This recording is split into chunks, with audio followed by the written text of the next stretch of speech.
Siang-siang, apa kau merindukanku? Sebuah suara renyah terdengar. Si kecil, Wen Xiang terkejut ibumu benar-benar mengizinkanmu keluar bersamanya. Ya, si kecil merangkak keluar dari pakaian Su Tang dan terbang ke Wen Xiang sambil tersenyum. Tiba-tiba terjadi fluktuasi kekuatan spiritual di lapangan, tetapi itu hanya berlangsung sesaat, lalu fluktuasinya mereda. Sang Tianliang dan Fan He menatap si kecil dengan saksama. Fluktuasi kekuatan spiritual yang baru saja mereka lepaskan. Bukan karena mereka ingin melakukan sesuatu, melainkan reaksi naluriah. Wen Xiang mengulurkan tangannya, dan si kecil duduk di ujung jarinya sambil melihat sekeliling baunya sangat busuk di sini. Siang-siang, hampir sama seperti saat kamu marah. Meskipun alam rahasia Mo Yunling dipenuhi gunung, pepohonan, bunga, dan rerumputan, tempat itu terasa sunyi, mencekam, dan layu di mana-mana, seolah diresapi aura kematian yang tak kasat mata. Ungkapan mirip aroma Wen Xiang saat marah secara alami merujuk pada aroma yang dipancarkan ketika Wen Xiang marah dan mulai berlatih teknik hidup dan mati.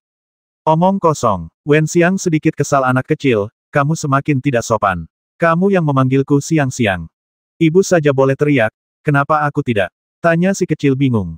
Wen Xiang terdiam sesaat. Gadis kecil itu tidak pernah mengenal konsep senioritas, dan Su Tang adalah pengecualian.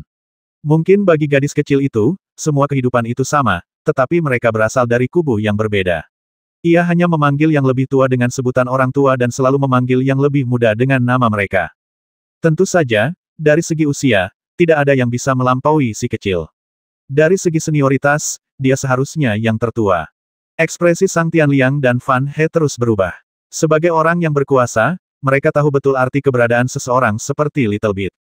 Wei tua, aku minta kau urus kedua teman ini dulu. Su Tang berkata lembut, kami ada urusan. Kami akan ke sana sebentar dan segera kembali untuk menjengukmu. Aku, Wei Qilu menghela nafas oke. Baik Wei Qilu dari altar Dewa Ibel, maupun Sang Tianliang dan Fan He dari Laut Hijau, mereka semua adalah orang pintar dan tentu saja mengerti apa yang dimaksud Su Tang. Artinya, Wei Qilu, kaulah yang mengawasi kedua orang ini. Jangan pergi terlalu jauh. Kau tak pernah tahu kapan aku akan kembali. Tapi apa gunanya tahu? Tahta suci terbentang di hadapan mereka. Mereka mungkin menyimpan berbagai macam pikiran saat memasuki wilayah rahasia Mo Yunrich, tetapi sekarang mereka harus lebih jujur. Kicau, kicau. Bersamaan dengan desisan itu, belalang perak mutan muncul. Ia menukik turun dari langit dan melayang di sisi peron. Ekspresi Sang Tianliang dan Fan He berubah drastis lagi, terutama Sang Tianliang. Pipinya terus berkedut saat ia berkata ragu-ragu, apakah itu belalang perak yang bermutasi?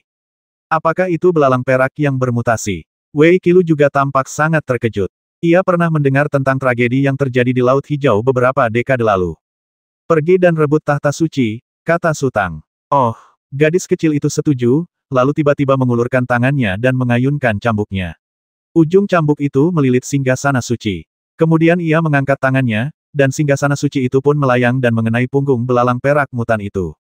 Kicau, tubuh belalang perak mutan itu hancur dan tenggelam secara tiba-tiba, diikuti oleh teriakan keluhan. Su Tang dan Wen Xiang berjalan pergi, sementara tiga orang yang tersisa saling memandang dengan bingung. Setelah beberapa saat, Sang Tianliang tak kuasa menahan diri untuk berkata dengan suara berat Wei Sheng, siapa dia? Siapa dia? Tanya Wei Qilu sambil tersenyum kecut, tidakkah kau lihat apa yang dikenakannya? Aku tahu dia prajurit berselimut ibel yang menyegel ibel besar. Kata Sang Tianliang, tapi bagaimana mungkin dia memiliki roh takdir? Lagi pula, dari mana asal belalang perak bermutasi itu? Kau bertanya padaku, siapa yang harus kutanyai? Wei Qilu berkata, hari ini baru kedua kalinya aku melihatnya. Su Tang dan Wen Xiang berjalan menuju kaki gunung, perlahan-lahan memperlambat langkah mereka. Su Tang berbisik, Wen Xiang, bagaimana kau menemukan alam rahasia punggung Bukit Moyun? Urusanku tidak penting. Wen Xiang tersenyum getir dan berkata, Su Tang, apa yang sebenarnya terjadi padamu? Bagaimana kau bisa mengenal Wei Sheng? Kau sekarang mengenakan kostum ajaib, dan dia malah membiarkanmu pergi. Dan, apakah kau benar-benar membasmi tahta suci tanpa cahaya? Itu tahta suci. Bagaimana mungkin, kau bisa menembus alam suci? Wen Xiang hampir meledak dan mengajukan banyak pertanyaan sekaligus. Ceritanya panjang. Su Tang tersenyum, lalu menceritakan secara singkat apa yang terjadi setelah pertempuran Suki. Wen Xiang mendengarkan dengan saksama. Meskipun Su Tang hanya memberikan gambaran umum, begitu banyak hal yang terjadi selama periode itu sehingga ia membutuhkan waktu yang sangat lama untuk menyelesaikan ceritanya. Ibel besar, apakah kau bilang kekuatan ibel besar itu setara dengan kekuatan Sang Bijak Agung? Tanya Wen Xiang. Ya, kata Su Tang. Di mana buku spiritual itu? Wen Xiang tampak sangat tertarik. Su Tang mengeluarkan buku spiritual itu dan menyerahkannya kepada Wen Xiang. Wen Xiang perlahan membalik halamannya. Bayangan Culei di halaman-halaman itu tampak agak kabur, tetapi riak-riak keemasan yang mengalir di halaman-halaman itu menjadi sangat menyilaukan. Wen Xiang memandanginya cukup lama, lalu mengembalikan buku spiritual itu kepada Su Tang dan berkata, Su Tang, bolehkah aku duduk di sana sebentar? Silakan. Su Tang tertawa. Belalang perak yang bermutasi menunjukkan kecerdasannya dan bahkan mengenali Wen Xiang. Ia tidak melawan atau menghindar, dan membiarkan Wen Xiang berjalan di punggungnya. Si kecil berdiri di sandaran tangan singgasana dengan senyum di wajahnya, memperhatikan Wen Xiang perlahan duduk dan berkata, Siang-siang, apa kamu tidak nyaman? Ibu sangat suka duduk di sini. Aku tidak merasakan apa-apa, kata Wen Xiang, hanya sedikit penasaran. Wen Xiang, ada sesuatu yang ingin kutanyakan padamu, tapi jangan khawatir, kata Su Tang lembut. Silakan. Wen Xiang menoleh untuk melihat Su Tang. Apakah kau ingin membangun kembali kuil pembantaian dewa, atau kau ingin balas dendam? Tanya Su Tang. Sepertinya begitu, Wen Xiang tersenyum. Itu berbeda. Su Tang menggelengkan kepalanya.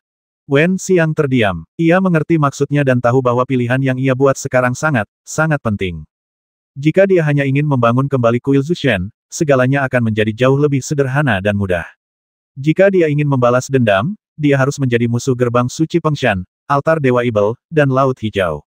Memilih yang terakhir niscaya akan membawa masalah dan dampak besar bagi Su Tang.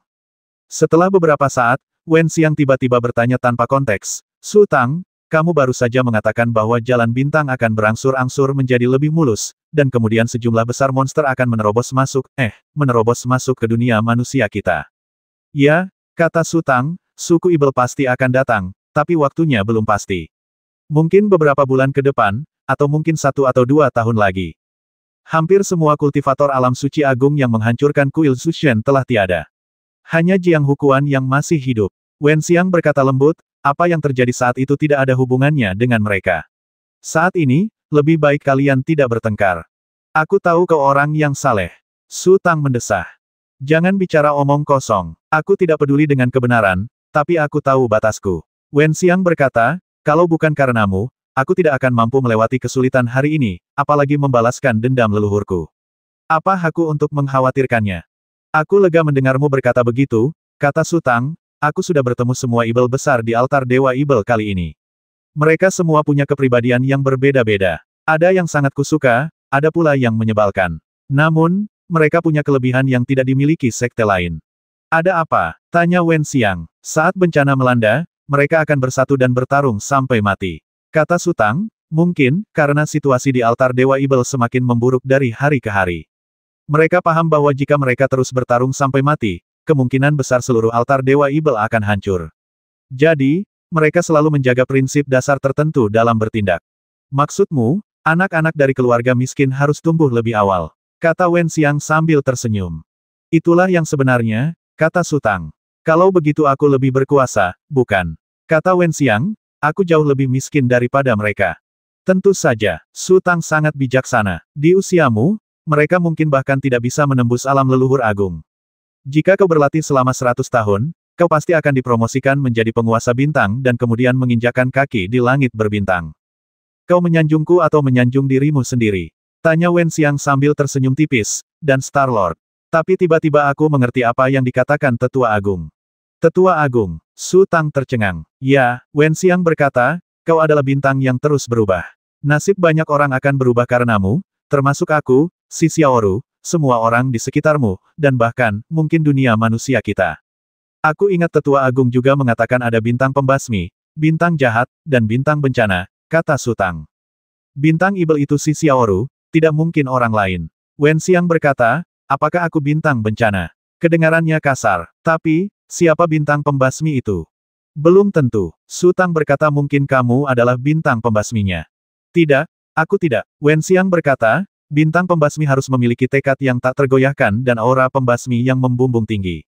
Aku tidak bisa melakukan itu. Su Tang, apa kau tidak mengerti maksudku? Selama beberapa tahun terakhir, entah berapa kali aku ingin mundur, dan setiap langkahku selalu dipaksa oleh orang lain. Siapa pembasmi itu? Tanya Su Tang. Kedua pria itu terdiam. Dalam ingatan mereka, mereka tidak menemukan siapapun yang cocok dengan deskripsi tersebut, tetapi dalam ramalan Tetua Agung, bintang pembasmi itu memiliki hubungan yang sangat dekat dengan Sutang. Cium aromanya, rahasia apa yang ada di sini? Sutang mengganti topik. Ruang independen seperti ini jelas bukan sesuatu yang bisa diciptakan dengan mudah. Entah berapa banyak sumber daya, energi, dan waktu yang dibutuhkan. Jika hasilnya tidak sebanding dengan usaha, maka tidak akan ada tempat rahasia di dunia ini. Kau akan tahu sendiri kalau melihatnya. Wen Xiang berdiri, melihat sekeliling, lalu terbang keluar Sutang, ikuti aku. Kedua orang itu melayang maju berdampingan, melewati hutan lebat berwarna coklat tua. Wen Xiang berhenti dan kemudian perlahan mendarat di tanah. Alam rahasia dipenuhi energi kematian. Namun, ketika yang berakhir, Yin dimulai, dan ketika Yin mati, yang dimulai. Justru karena energi kematian begitu kental, vitalitas paling murni pun dapat dipupuk. Wen Xiang berkata perlahan, kau akan tahu sebentar lagi. Oh, Su Tangman menanggapi dan melihat sekeliling. Lihatlah baik-baik, Wen Xiang tersenyum. Suasana suram di sekitarnya mengalir perlahan, dan tiba-tiba, cahaya keemasan memancar keluar dari tanah, menggambar jejak yang sangat jelas di udara, lalu meledak, berubah menjadi kembang api kecil dan jatuh ke tanah. Apa itu? Su Tang tercengang. Itulah vitalitasnya di sini, kata Wen Xiang. Gulma yang dipupuk oleh kembang api keemasan memancarkan cahaya yang sangat terang dan tumbuh dengan kecepatan yang dapat dideteksi oleh mata terbuka. Namun, pertumbuhan ini tidak bertahan lama. Hanya setelah belasan tarikan napas, gulma itu layu kembali. His, cahaya keemasan lain terbang dari tanah. Kali ini, si kecil bereaksi sangat cepat. Ia mengepakkan sayapnya dan menghantam cahaya keemasan itu. Cahaya keemasan itu meledak dan membentuk lingkaran cahaya redup di tubuh si kecil. Hehehe, si kecil tertawa gembira. Su Tang berkonsentrasi dan menunggu. Ketika cahaya keemasan lain memancar dari tanah, ia mengulurkan tangannya bagai kilat dan menangkap cahaya keemasan itu di telapak tangannya. Cahaya keemasan itu menghilang, membuat telapak tangannya terasa lembab. Kemudian, ia merasakan gumpalan energi spiritual yang mengandung vitalitas menembus telapak tangannya, dengan cepat menyatu ke dalam pembuluh darah spiritual, dan akhirnya mengalir perlahan di sepanjang pembuluh darah spiritual. Su Tang sedikit terkejut. Cadangan energi spiritual di alam rahasia Xie Juntai sangat besar dan melimpah, sementara alam rahasia Mo Yunling tampak tak bernyawa pada pandangan pertama. Namun, cahaya keemasan itu terkondensasi menjadi energi spiritual yang substansial, dan konsentrasinya jauh lebih besar daripada Xie Juntai, tetapi sayangnya terlalu sedikit. Mengerti, kata Wen Xiang sambil tersenyum. Apakah alam rahasia Mo Yunling ini diciptakan oleh Master Wen Tian saat itu? Tanya Su Tang perlahan. Mustahil. Wen Xiang menggelengkan kepalanya. Jika nenek moyang kita punya kekuatan seperti itu, kuil pembasmi dewa tidak akan hancur. Dia bisa mundur ke sini bersama orang-orang dari kuil pembasmi dewa. Su Tang bertanya, apakah kau menemukan sesuatu saat masuk? Para leluhur mungkin tidak tahu bahwa ada alam rahasia di sini, kata Wen Xiang, tanpa sari kaisar yang mengalir, alam rahasia ini mustahil untuk dibuka. Hehehe, setelah kehancuran kuil Zushen, punggung Bukit Moyun telah menjadi tempat perburuan harta karun bagi banyak praktisi. Jika bisa dibuka, alam rahasia itu pasti sudah ditemukan sejak lama, dan tidak akan menunggu sampai hari ini. Tidakkah kau merasa aura di sini sangat mirip dengan keputusan hidup dan matimu? Tanya Su Tang. Telah ditemukan, tetapi tidak membuktikan apapun, kata Wen Xiang, mungkin nenek moyang kita menemukan rahasia hidup dan mati di dekat pegunungan Moyun, berlatih dengan tekun, dan setelah mencapai kesuksesan besar, mereka membangun kuil pembasmi dewa di pegunungan Moyun. Konon, keputusan hidup dan mati itu dibuat oleh leluhurmu, kata Su Tang. Rumor-rumor itu mungkin salah, kata Wen Xiang, lalu ragu-ragu. Jika nenek moyang kita benar-benar datang ke sini, mereka pasti menggunakan metode yang sangat khusus yang sejak itu tidak efektif lagi.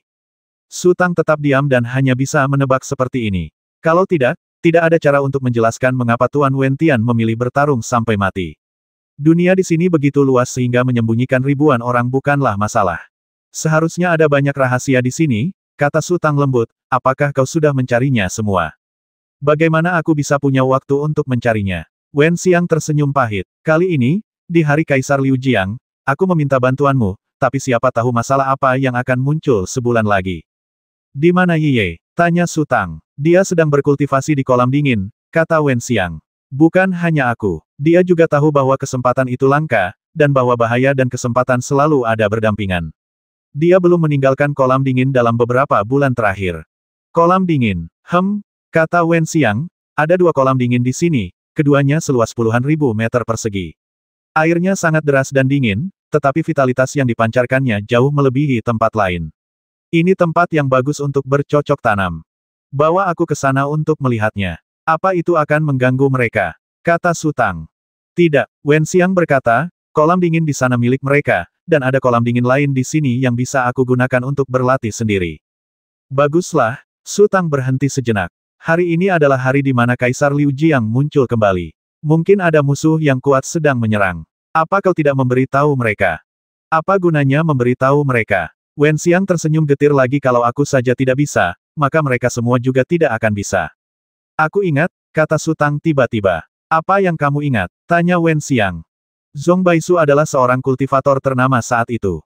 Teknik suara petir yang ditinggalkannya pasti memiliki misteri tersendiri. Su Tang berkata, perkembangan Zhong Yiye terlalu lambat. Sekalipun ia terjebak di mata air bunga persik saat muda, kekurangan ramuan dan menghambat kultivasinya, seharusnya tidak selambat ini. Kurasa. Apa sebenarnya yang kau curigai? Tanya Wen Xiang serius. Aku curiga ada beberapa kekurangan dalam Lei Yinjue, sama sepertimu. Su Tang berkata, saat itu, kau juga banyak kekurangan dalam Life and Death Jue, jadi kemajuanmu jauh lebih lambat daripada milikku. Kemudian, aku menemukan Life and Death Jue yang lengkap untukmu, dan kemajuanmu tiba-tiba meningkat. Keberuntungannya memang agak buruk. Wen Xiang merenung dan berkata, apa yang kau katakan mengingatkanku, Yiye sangat cerdas dan berbakat, tetapi kemajuannya. Dia telah bekerja keras selama beberapa bulan, berlatih di alam rahasia, dan dengan bantuan di Liu Jiang, dia masih belum menembus batas leluhur agung. Agak tidak masuk akal. Telepon dia nanti dan biarkan aku bicara dengannya, kata Su Tang. Apakah ada gunanya bagimu untuk berbicara dengannya? Kami tidak mengerti Lei Yinjue, kata Wen Xiang. Tidak masalah, kata Su Tang, aku tidak mengerti, tapi ada orang yang mengerti. Siapa yang kau bicarakan? Wen Xiang tertegun. Wei Qilu telah berlatih teknik suara guntur, dan menurut mereka, dia telah membuat beberapa kemajuan. Su Tang berkata, ketika aku kembali, aku akan berbicara dengan Wei Sheng dan memintanya untuk memberi Yi Ye beberapa nasihat, jika memungkinkan. Apakah Wei Sheng itu akan membantumu? Tanya Wen Xiang curiga. Dia jelas tidak mengerti apa yang dipikirkan para ibel besar itu, dia juga tidak mengerti status Su Tang di altar ibel. Faktanya, kemunculan Su Tang memberi kesempatan kepada para dewa ibel agung untuk naik ke puncak altar ibel, sebuah kesempatan langka. Selama Su Tang tidak bertindak terlalu jauh, mereka akan menoleransi dia semampunya dan bersedia membantunya, kecuali Su Tang mempunyai niat membasmi terhadap salah satu dari mereka. Kalau ada alasan yang jelas dan masuk akal, mereka mungkin akan mundur. Tapi kalau hanya karena masalah harga diri, atau alasan kecil lainnya, yang mengakibatkan pembasmian berlebihan dan membuat para ibel besar lainnya merasa terancam, maka mereka akan bertarung sampai mati. Seharusnya tidak ada masalah, kata Su Tang. Keduanya mengobrol sambil berjalan. Setelah puluhan menit, genangan air tak berujung muncul di hadapan mereka. Airnya hitam pekat dan tak ada riak di permukaannya. Permukaannya sehalus cermin besar. Bu, aku capek sekali, tiba-tiba si kecil bergumam. Apakah kamu masih merasa lelah? Tanya Su Tang. Su Tang, mungkin suasana sepi di sini memengaruhinya dan membuatnya tidak menyukainya, kata Wen Xiang. Kalau begitu, kemarilah dan tidurlah sebentar, kata Su Tang. Oh, jawab si kecil sambil melebarkan sayapnya dan terbang, lalu hinggap di bahu Su Tang. Wen Xiang, kamu bilang ini tempat yang bagus untuk berkultivasi. Su Tang melihat sekeliling dan mengerutkan kening, kenapa aku tidak bisa merasakan energi spiritual apapun? Karena aku belum melakukan apapun. Wen Xiang tersenyum, lalu melepaskan pedang hitam di tangannya dan mengangkat tangannya untuk menamparkan air. Boom! Air dalam kolam teraduk menjadi gelombang, dan cahaya keemasan yang menyilaukan muncul di gelombang, menyebar ke segala arah. Gadis kecil itu sudah mengantuk dan hendak merangkak ke dalam pakaian Su Tang, tetapi tiba-tiba ia merasakan kekuatan spiritual yang kuat. Matanya langsung terbuka dan ia terbang menuju air. Bagaimana? Tanya Wen Xiang. Agak aneh, gumam Su Tang. Peng Shan, duduk tegak di singgasana suci Vajra di atas kursi emas besar, pipinya terus berkedut dan matanya agak lurus. Ia telah hidup lebih dari 100 tahun, tetapi jumlah orang mati yang ia lihat selama hidupnya tidak sebanyak hari ini. Peng Shan terbagi menjadi Da Peng Shan dan Xiao Peng Shan. Da Peng Shan diperuntukkan bagi para murid untuk tinggal dan berlatih, sementara Xiao Peng Shan hanya dapat diakses oleh beberapa orang suci. Tahta suci Vajra terbang dari Gunung Dapeng. Sepanjang perjalanan, yang ia lihat hanyalah mayat-mayat, bertumpuk lapis demi lapis, berdesakan. Perasaannya mencekam, seolah-olah semua praktisi di Gunung Dapeng telah mati. Setidaknya ia tidak melihat satu pun yang hidup. Lama tak berjumpa, sebuah suara jernih tiba-tiba terdengar dari hutan. Tahta suci Vajra tiba-tiba berhenti dan perlahan berbelok ke kiri. Kemudian, ia melihat seorang gadis perlahan berjalan keluar dari hutan. Tahta suci gunung dan laut, itu kau. Tahta suci Vajra terkejut, suaranya sumbang, apakah kau membasmi semua orang ini? Mereka kasar dan pantas mendapatkannya, kata gadis itu dengan tenang. Dan mereka berani menghalangi jalanku. Apa mereka benar-benar mengira aku terluka dan lumpuh? Kau gila, gumam Vajra Holy Throne, lalu ia menyadari sesuatu dan menoleh ke kejauhan. Tahta suci beku masih ribuan mil jauhnya. Dia takkan terpikir olehku untuk kembali ke Fengshan, kata gadis itu. Mustahil kau terkena kuku jiwa esnya. Bagaimana mungkin kau bisa menipu persepsinya? Tanya Santo Vajra kaget. Tahta suci beku sedang mati-matian mengejar ibel harimau yang duduk di tahta suci. Gadis itu tersenyum dan berkata, gampang. Aku tinggal mencabut paku jiwa es dan menusukkannya ke ibel harimau itu. Kau bisa mencabut paku jiwa es. Tahta suci Vajra merasakan hawa dingin di sekujur tubuhnya. Begitu paku jiwa es menembus otot, meridian jantung praktisi akan tersegel. Jika seseorang mencoba mencabut paku jiwa es secara paksa, rasa sakit yang hebat akan terasa seperti mencabut jantungnya sendiri. Rasa sakit itu bukan sesuatu yang bisa ditanggung oleh orang yang rasional. Terlebih lagi, mustahil mencabut paku jiwa es dengan tangan palsu. Jika kau melakukan kesalahan, kau akan mati di bawah paku jiwa es. Jika kau melakukannya sendiri, kau dapat dengan jelas merasakan lokasi paku jiwa es dan masih ada secercah harapan. Tahta suci Vajra benar-benar tak percaya. Betapa kejamnya gadis yang baru berusia 20 tahun ini. Pada saat ini, tiba-tiba terdengar raungan memekakkan telinga dari kejauhan, dan gumpalan asap putih salju membumbung tinggi ke langit. Detik berikutnya, gelombang udara dingin yang mengembun menyapu dari kejauhan, meninggalkan bercak-bercak bunga es di hutan kemanapun ia lewat. Kau menghancurkan gua esnya. Tahta suci Vajra terkejut. Kita harus memberinya pelajaran, kata gadis itu perlahan. Saat dia sedang dalam puncak kesombongannya, berikan dia pukulan yang menyakitkan. Dia pasti tidak akan pernah melupakannya. Sayangnya, aku tidak bisa melihat wajah aslinya. Tahta suci beku awalnya hanya ingin mengusirmu dari Fengshan sepenuhnya. Jika kau melakukan ini akan menjadi pertarungan sampai mati. Kata tahta suci Vajra dengan suara berat. Hanya ingin mengusirku. Kau percaya apa yang kau katakan? Gadis itu tersenyum tipis. Ketika dia keluar dari gua es, dia dan aku sudah menjadi musuh bebuyutan. Kau telah menyerahkan tahta suci. Saat dia kembali, dia pasti akan murka. Meskipun dunia ini luas, tak ada tempat untukmu. Kata tahta suci Vajra. Tahta suci hanyalah benda mati. Sekali hilang, ia hilang, kata gadis itu. Tapi kemana kau bisa melarikan diri tanpa tahta suci? Kata tahta suci Vajra. Mengapa aku harus melarikan diri? Tanya gadis itu balik. Kau, Santo Vajra terdiam. Jika pihak lain tidak pernah berpikir untuk melarikan diri, maka semua yang baru saja dikatakannya hanyalah omong kosong. Sebenarnya, aku hanya butuh 1 hari, lalu aku akan diam-diam menunggunya datang mencariku, kata gadis itu perlahan, lalu melambaikan tangannya. Terdengar suara dari hutan, dan seorang kultivator keluar, menuntun seekor kuda. Tubuh kuda itu sangat berat, dan setiap kali ia melangkah, kukunya akan terbenam dalam-dalam ke tanah. Kuda besi keluarga Xiao, gumam Vajra Holy Throne. Kamu orang baik. Kamu telah berbuat banyak untuk Fengshan dan telah menerima beberapa murid yang hebat. Aku tidak ingin mempersulitmu. Gadis itu berhenti sejenak. Tapi, kamu harus mencari alasan untuk meninggalkan Fengshan. Mengapa saya harus pergi? Kau pergi atau tidak, itu urusanmu sendiri. Aku sudah mengatakan semua yang perlu kukatakan. Gadis itu tersenyum. Di alam rahasia Mo Yunling, Su Tang, Wen Xiang, Zhong Yiye dan Kuan Guan berdiri di tepi kolam dingin. Zhong Yiye tahu identitas Su Tang. Terlepas dari apakah Su Tang telah melepaskan kostum ajaibnya atau tidak, Kuan Guan mengetahui kebenaran untuk pertama kalinya, dan kata-kata serta tindakannya sedikit terkendali.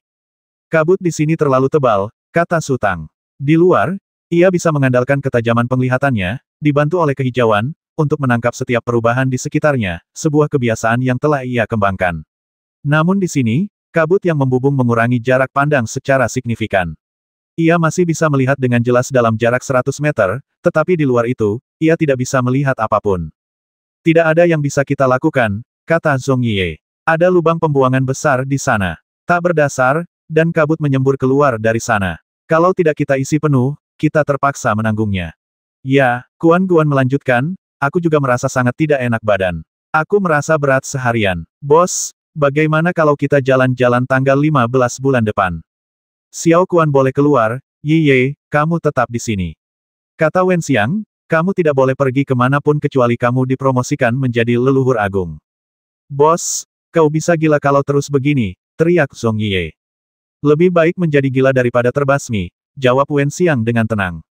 Jika mereka dapat terbang tinggi ke angkasa, jika dunia di sini tidak tertutup kabut tebal, mereka akan melihat gambar yang sangat aneh ketika melihat ke bawah dari atas. Di bawah tanah, sebuah tengkorak besar tergeletak samar-samar. Dua kolam dingin, masing-masing berdiameter 10.000 meter, adalah mata tengkorak itu, dan Tian Keng yang disebutkan Zhong Yiye adalah mulutnya. Napas yang dihembuskan tengkorak itu sangat berirama. Setelah beberapa menit tenang, gumpalan asap perlahan mengepul dari mulut tengkorak yang besar.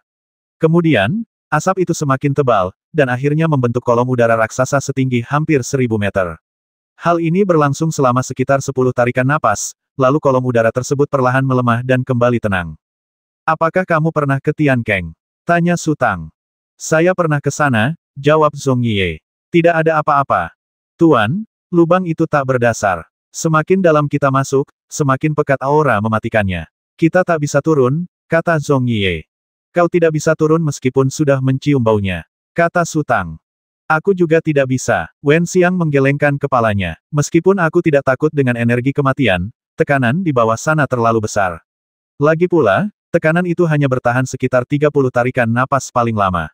Setelah itu, kabut akan meledak lagi. Aku tidak bisa menjaga keseimbanganku. Ayo kita lihat, kata Su Tang. Ia baru bisa meninggalkan alam rahasia Mo Yunling sebulan lagi, jadi ia harus mencari kegiatan untuk sementara waktu. Terlebih lagi, ia punya firasat samar bahwa sepertinya ada sesuatu yang tersembunyi di alam rahasia Mo Yunling, dan ada sesuatu yang mengawasi mereka sepanjang waktu. Kamu penasaran dengan segalanya, desah Wen Xiang. Inilah yang disebut hati yang murni. Su Tang tertawa. Baiklah, kita tidak ada hubungannya sekarang. Zhong Yiye. Zhong Yiye memimpin jalan di depan, dan beberapa orang berjalan menuju lubang pembuangan. Setelah berjalan sekitar setengah jam, terdengar suara gemuruh dari depan. Itu dia, teriak Zhong Yiye sambil menunjuk ke depan. Su Tang melihat ke arah yang ditunjuk Zhong Yiye, dan melihat kolom udara lurus berdiri di antara langit dan bumi, menembus kabut dan melesat ke angkasa.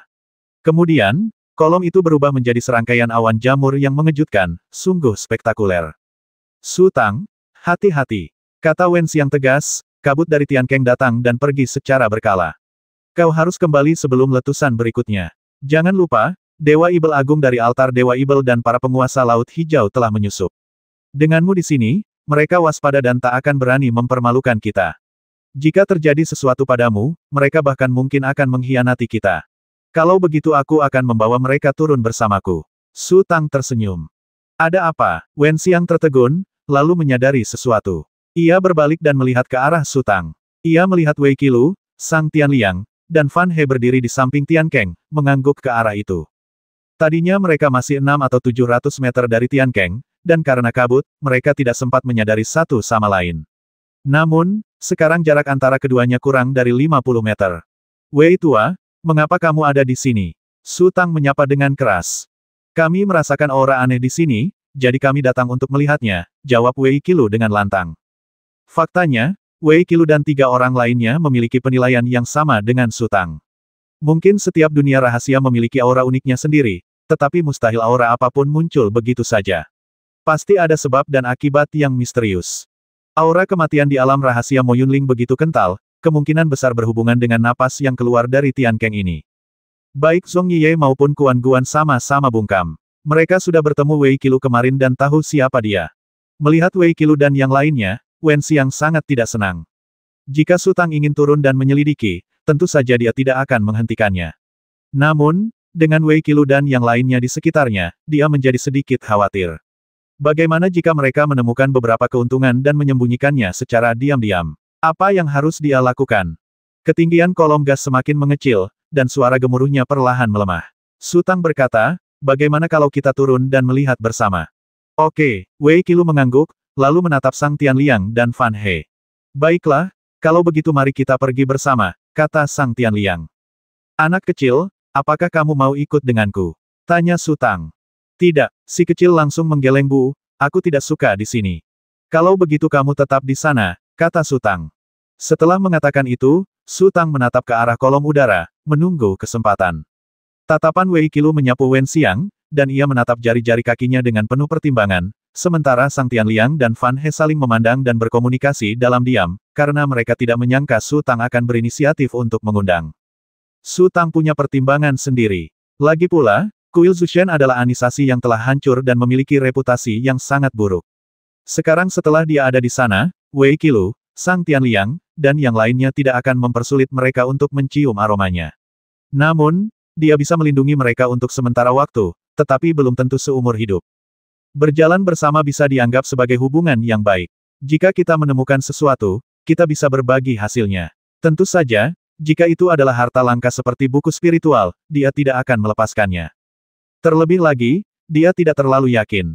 Jika dia menghadapi bahaya di alam rahasia seperti itu, kekuatan musuh pasti sangat mengerikan, setidaknya tidak lebih lemah dari Ibel besar Culei. Lebih banyak orang berarti lebih banyak bantuan. Su Tang menghela napas ringan, lalu segera mengalihkan pandangan, melirik ke kiri dan ke kanan. Perasaan itu semakin kuat, seolah ada sesuatu yang benar-benar mengawasi mereka diam-diam. Setelah beberapa saat, kolom udara semakin melemah. Setelah sekian lama tersiksa oleh suara keras, telinga mereka akhirnya tenang. Ayo pergi, kata Su Tang. Baiklah, jawab Wei Qilu. Su Tang mengangkat kakinya dan melangkah ke dalam lubang pembuangan, tubuhnya jatuh lurus seperti batu. Namun, ia masih merasa kecepatannya agak lambat, jadi ia mengaktifkan sayap Ibel, dan kemudian tubuhnya berubah menjadi aliran cahaya. Sang Tianliang dan Fan He mengaktifkan urat spiritual mereka dan mengikuti Su Tang dari dekat. Namun, kecepatan Su Tang jauh lebih cepat daripada mereka. Meskipun mereka berusaha sekuat tenaga, jarak antara mereka dan Su Tang semakin menjauh. Wei Qilu ada di belakang. Dia sudah melihat kekuatan Su Tang dan tidak ingin bertarung, juga tidak perlu. Setelah sekitar 10 tarikan napas, Sang Tianliang dan Fan He menghela napas lega dan memperlambat gerakan mereka secara bersamaan. Mereka pun menyerah. Semakin dalam ia turun, semakin berat tekanan dari segala arah. Su Tang mencoba membuka domainnya, tetapi domain itu hanya bertahan kurang dari setengah tarikan napas sebelum runtuh. Kemudian tekanan itu kembali menghantamnya, menyebabkan riak-riak kemasan di tubuhnya. Pertahanan yang diberikan oleh kesadaran ilahi pelindung berkali-kali lipat lebih kuat daripada domainnya. Tak hanya Su Tang yang bersikap seolah-olah tidak terjadi apa-apa, Wei Qilu, Sang Tianliang, dan Fan He pun tampak tenang. Wen Xiang sama sekali tidak bisa turun. Jika ia mencoba dengan enggan, wilayah kekuasaannya akan runtuh dan ia akan mati. Bahkan wilayah kekuasaan Su Tang pun tak akan bertahan kurang dari setengah tarikan napas. Sekuat apapun ia tak akan bisa mengalahkan Su Tang. Hanya kultivator tingkat Sein yang memenuhi syarat untuk masuk ke sini. Dalam sekejap, Su Tang telah jatuh lebih dari 1000 meter. Tekanan dari sekitarnya semakin kuat, dan ada hawa dingin yang menembus tulang-tulangnya, menyebabkan riak-riak kemasan di sekujur tubuhnya. Wei Qilu, Sang Tianliang, dan Fan He berada dalam situasi yang sama. Bum bum bum. Su Tang adalah yang pertama mendarat di tanah, diikuti oleh Wei Qilu dan yang lainnya. Mereka berempat membentuk persegi, bahu mereka saling bersandar, masing-masing menghadap ke arah tertentu, dengan cermat mengamati jarak. Sebagai praktisi hebat di tingkat Sein Realm, tidak mudah membuat mereka saling percaya dalam waktu singkat. Namun, sama sulitnya membuat mereka saling membenci tepat setelah bertemu, lalu melakukan sesuatu di belakang mereka, atau bahkan saling menyerang. Perkelahian sampai mati biasanya terjadi karena perbedaan posisi atau konflik kepentingan. Ketika konflik di antara mereka tidak mencapai titik kritis, mereka secara naluriah akan memilih sikap yang baik terhadap orang lain. Tentu saja, ini butuh balasan. Aku memperlakukanmu dengan baik, dan kamu juga harus memperlakukanku dengan baik. Ambil contoh Su Tang, Nanhai Huayan, dan tahta suci Wuguang. Jika mereka bertemu di tempat lain, tanpa konflik kepentingan dan posisi, dan menghadapi musuh yang sama, seperti Su Tang dan ibel-ibel besar lainnya yang bersama-sama melawan ibel besar Culei, mungkin mereka akan menjadi teman. Inilah hal yang aneh tentang takdir. Sayangnya, setiap orang hanya dapat memiliki satu takdir, dan sekali takdir terjadi, ia tidak dapat lagi diubah. Nanhai Huayan ingin mendapatkan harta langka dari Sekte Changsheng, dan tahta suci Wuguang ingin memaksa keluarga Sue untuk menyerah, dan permainan hidup dan mati ini akan berakhir. Kedamaian sementara tercipta antara Su Tang, Sang Tianliang, dan Fan He. Su Tang mengajak mereka menjelajahi Tian Keng bersama. Ia khawatir akan keberadaan makhluk yang sangat menakutkan dan membutuhkan bantuan, sehingga ia berinisiatif untuk bersuara, sehingga terbentuklah kontrak tak tertulis. Berapapun keuntungan yang mereka peroleh dari perjalanan ini, semua orang akan mendapatkan bagiannya. Sang Tianliang dan Fan He dipenuhi rasa ingin tahu tentang dunia rahasia Mo Yunling, dan keduanya pun cocok. Dalam kasus ini, mereka dapat saling membelakangi. Suasana di sini, benar-benar tidak nyaman, kata Sang Tianliang sambil mengerutkan kening. Kemarahanmu sungguh meluap-luap, kata Wei Qilu, kalian adalah praktisi Laut Hijau, jadi wajar saja kalau kalian merasa tidak nyaman. Kurasa itu bukan masalah besar. Itu tidak benar, kata Fan He tiba-tiba. Boom, Fan He terhuyung mundur selangkah, dan beberapa kembang api kemasan meledak dari tubuhnya. Itulah efek yang disebabkan oleh benturan pada kesadaran ilahi pelindungnya. Su Tang dan Wei Qilu menoleh dan mendapati banyak sekali benda samar yang tengah berlari ke arah mereka. Benda-benda itu agak mirip ubur-ubur transparan yang mengapung di dasar laut yang tenang, tetapi lebih lembut daripada ubur-ubur, tidak memiliki bentuk tetap, dan dapat diremas menjadi berbagai bentuk. Hati-hati, Su Tang tiba-tiba melangkah maju, lalu mengaktifkan pedang ajaibnya. Cahaya pedang itu menyambar dan menggelinding ke arah benda berbentuk aneh di depannya. Bum-bum, cahaya pedang Su Tang melewati benda-benda berbentuk aneh itu dan menghantam dinding gua, menimbulkan suara yang memekakkan telinga.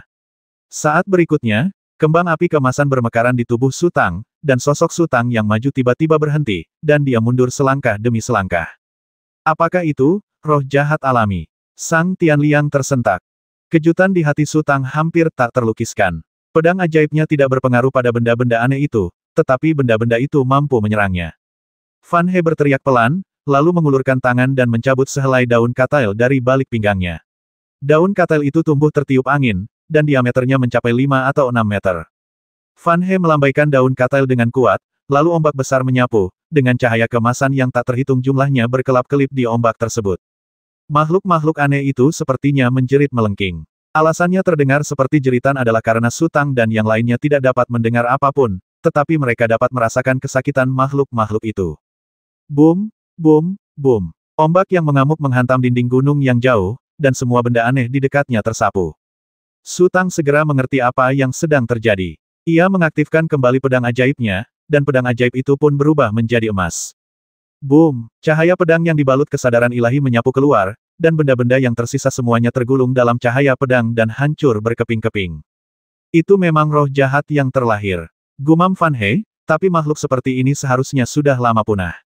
Bagaimana mungkin? Mungkin sengaja ditinggalkan di sini oleh guru kuno yang menciptakan dunia rahasia ini, kata Wei Qilu lirih.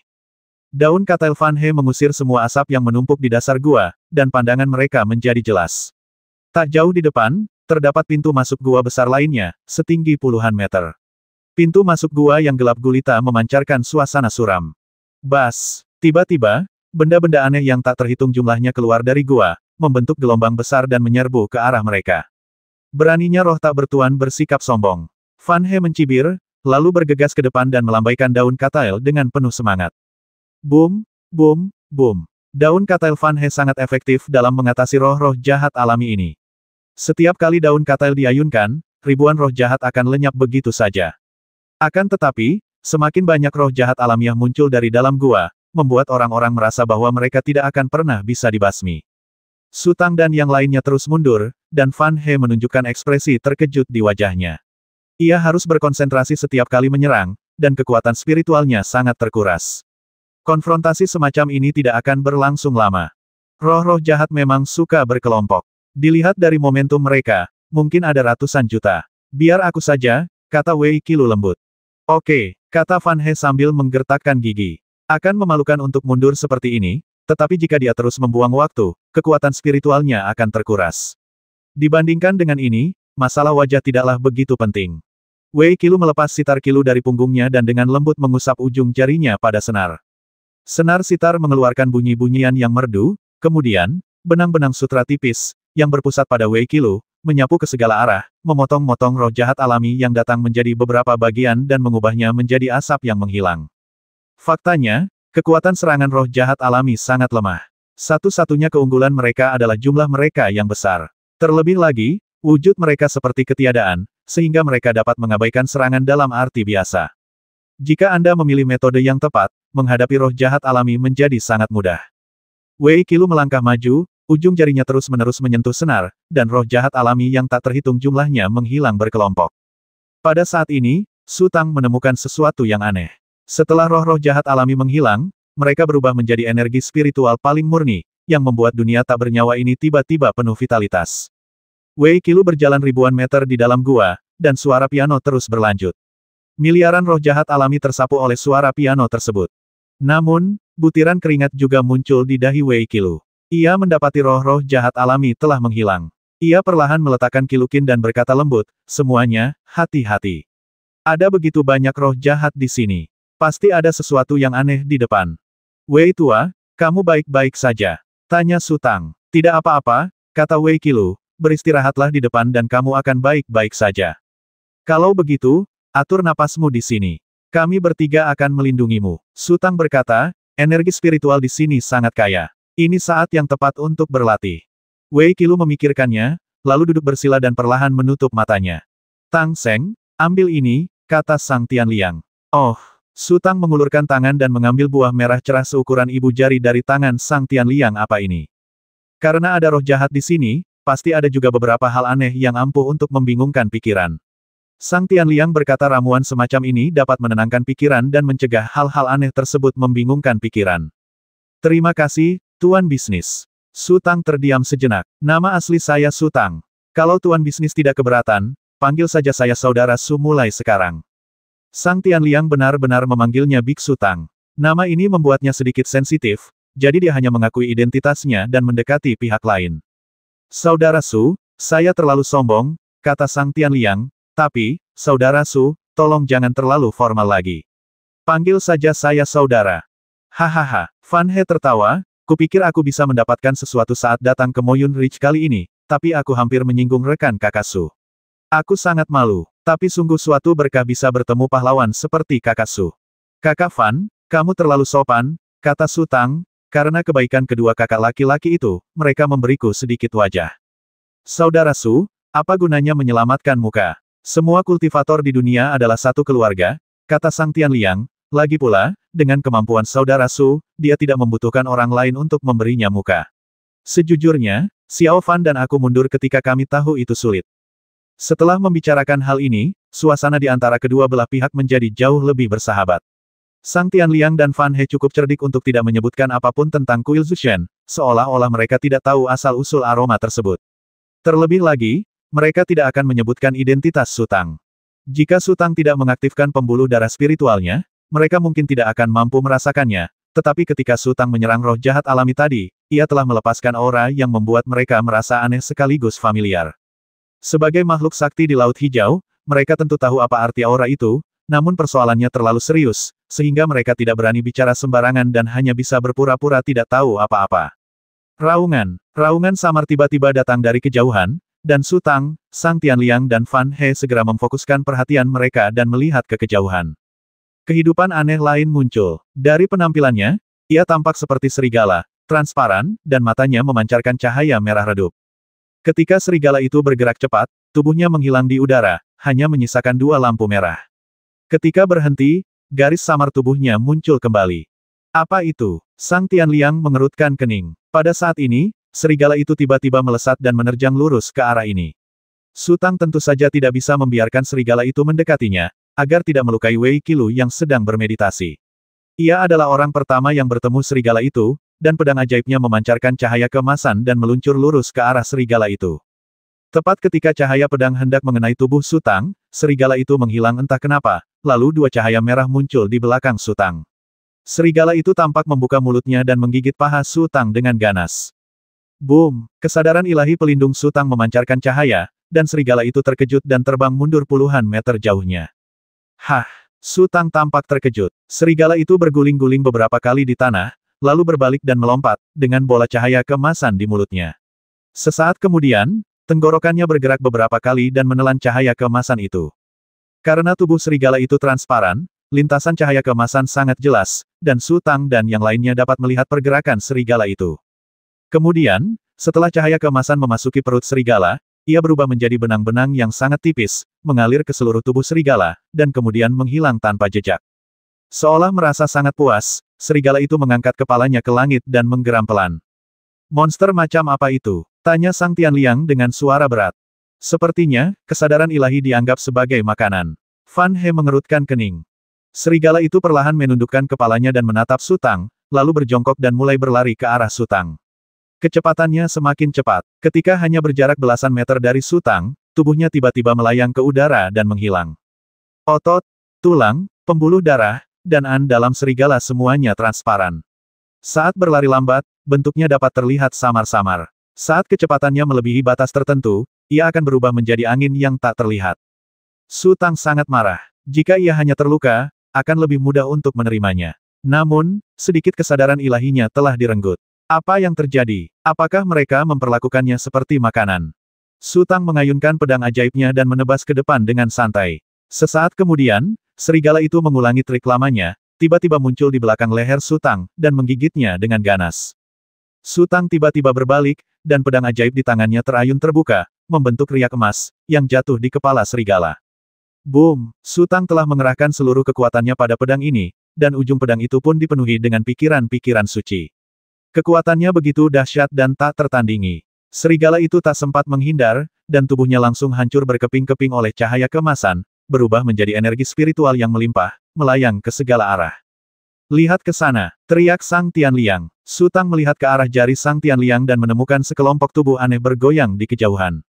Ketika ia mendekat, ia dapat melihat dengan jelas bahwa itu adalah gelombang dahsyat yang terdiri dari serigala raksasa transparan yang tak terhitung jumlahnya. Mereka berjalan dengan langkah santai dan mengepung sisi ini. Tidak bagus. Wajah Fan He juga berubah. Serigala-serigala itu berbeda dari roh-roh jahat alami. Sepertinya mereka bisa dengan paksa merobek kesadaran spiritual mereka. Kesadaran spiritual adalah satu-satunya cara bagi mereka untuk melindungi diri dalam situasi berbahaya seperti itu.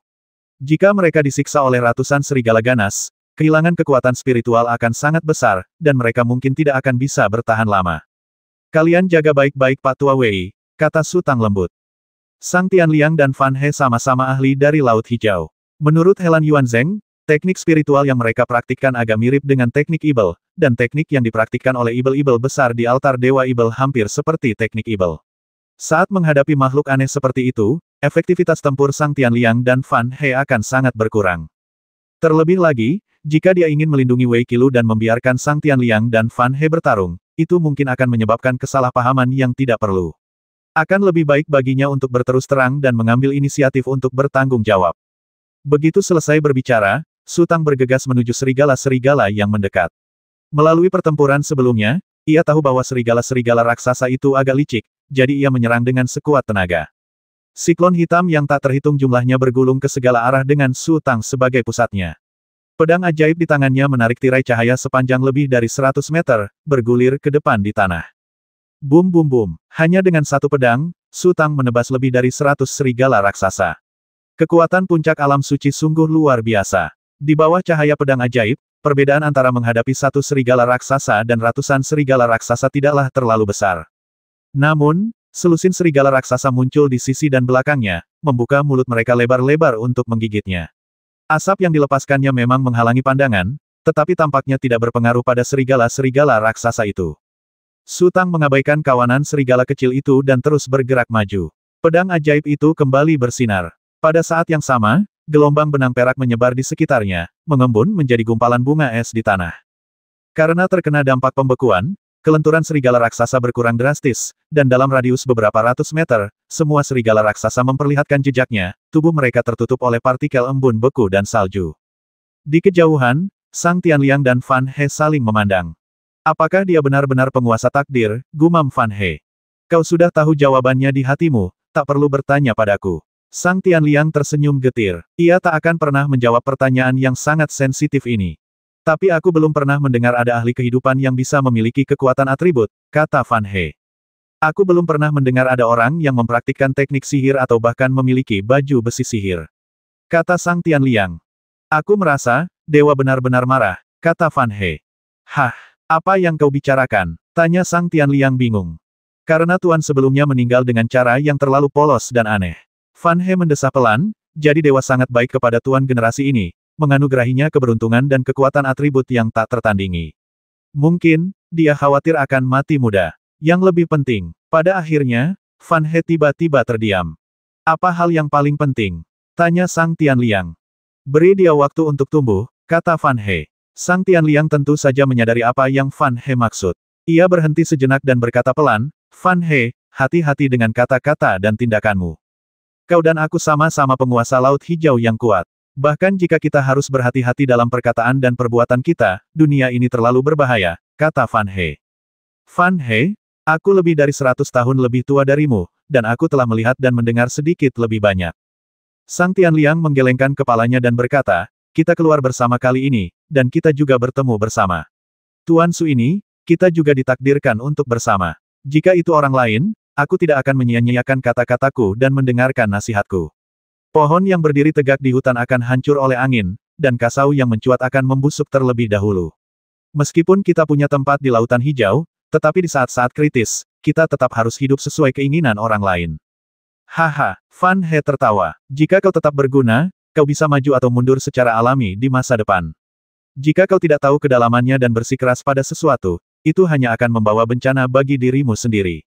Sang Tianliang berkata, ngomong-ngomong, kita berdua sudah bertemu Tuan Su, jadi kita diuntungkan.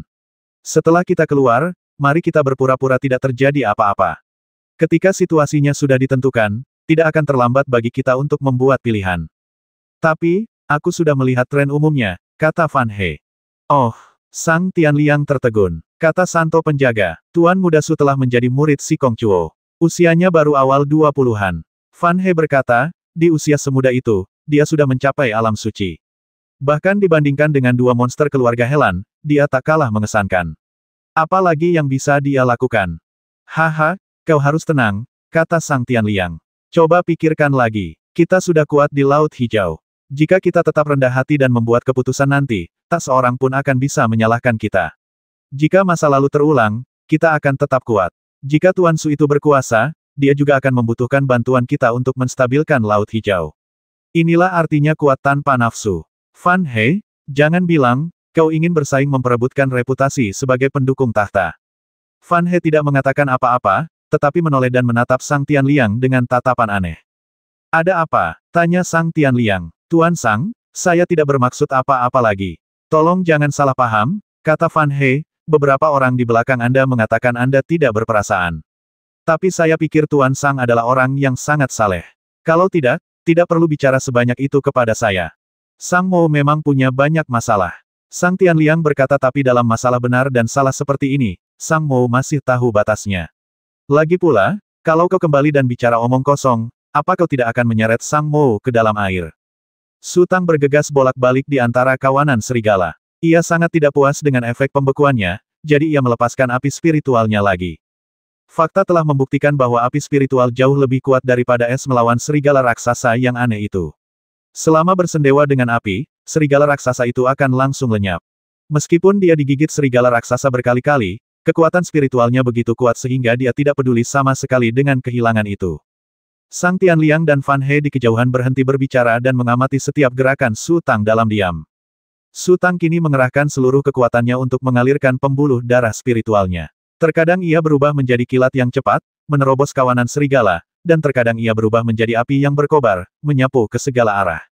Pedang ajaib raksasa itu muncul dan menghilang, dan setiap kali Su Tang mengayunkan pedangnya dengan sekuat tenaga, pedang ajaib itu akan berubah menjadi tirai cahaya yang menghancurkan, menyapu semua yang ada di depannya. Puncak alam suci, gumam Sang Tianliang. Kalau orang-orang itu melihat Tuan Su sekarang, aku penasaran apa yang akan mereka lakukan. Fan He menunjukkan senyum aneh.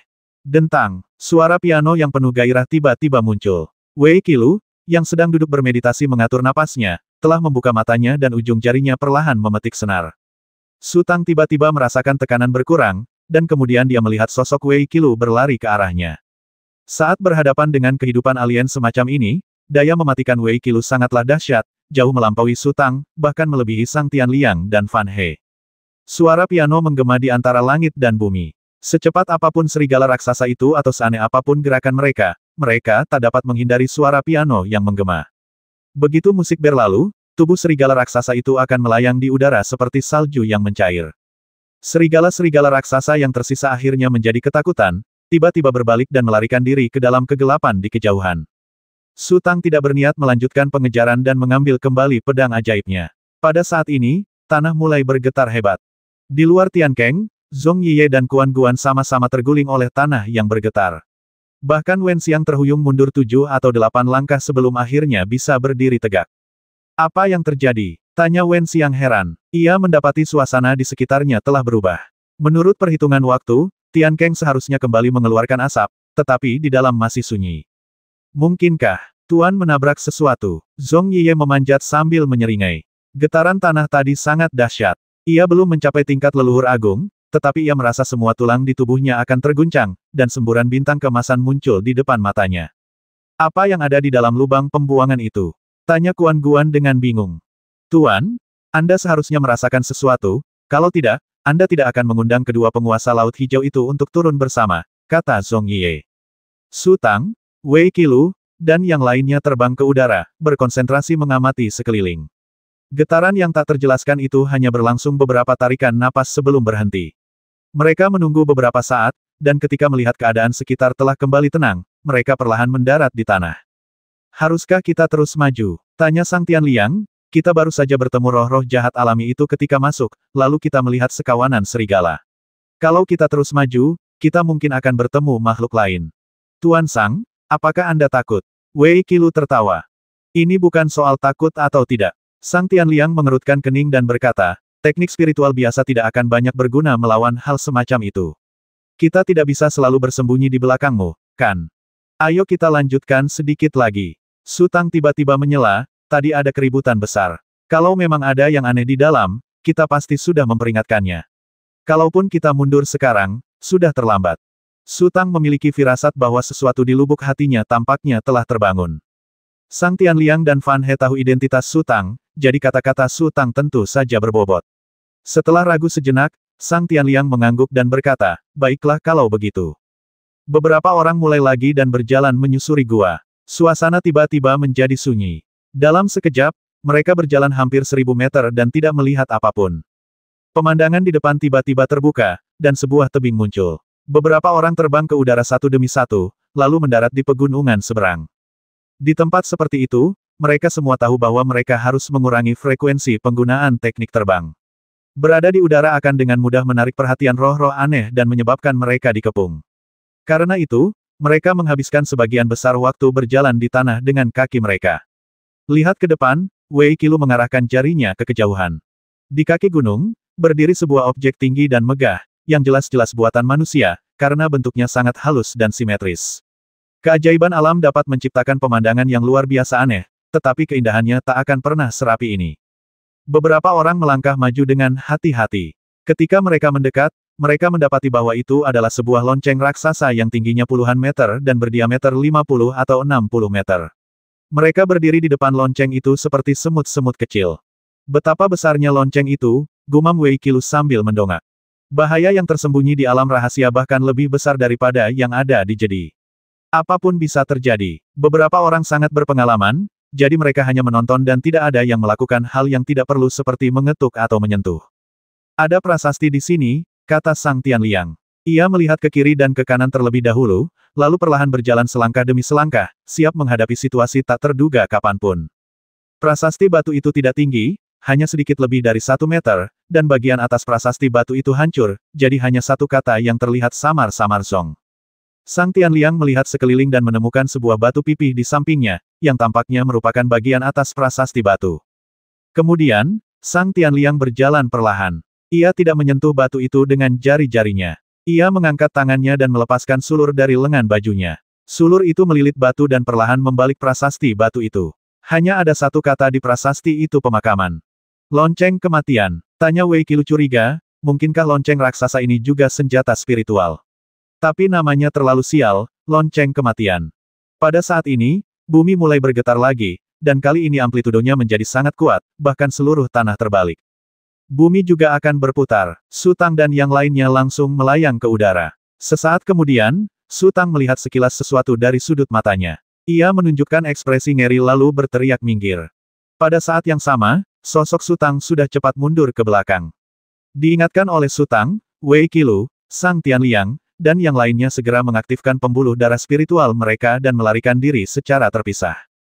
Bum-bum, seekor ular raksasa yang mengerikan muncul di hadapan semua orang. Su Tang telah melihat banyak binatang spiritual, tetapi saat pertama kali melihat ular itu, ia kehilangan keberanian untuk melawan. Karena ular itu begitu besar, ilusi bahwa seluruh bumi berputar disebabkan oleh ular itu. Tubuh ular itu tebalnya hampir ratusan meter, dan panjangnya tak terkira. Sungguh di luar imajinasi orang biasa. Saat ia naik, sebagian besar tubuhnya tersembunyi dalam kegelapan, dan Su Tang hanya bisa melihat perutnya setebal gunung. Boom, boom, boom. Serangan ular raksasa itu meleset, tanah bergetar hebat, dan gelombang kejut tak terlihat bergulung-gulung. Su Tang, Wei Qilu, dan yang lainnya langsung berubah menjadi 4 pria emas.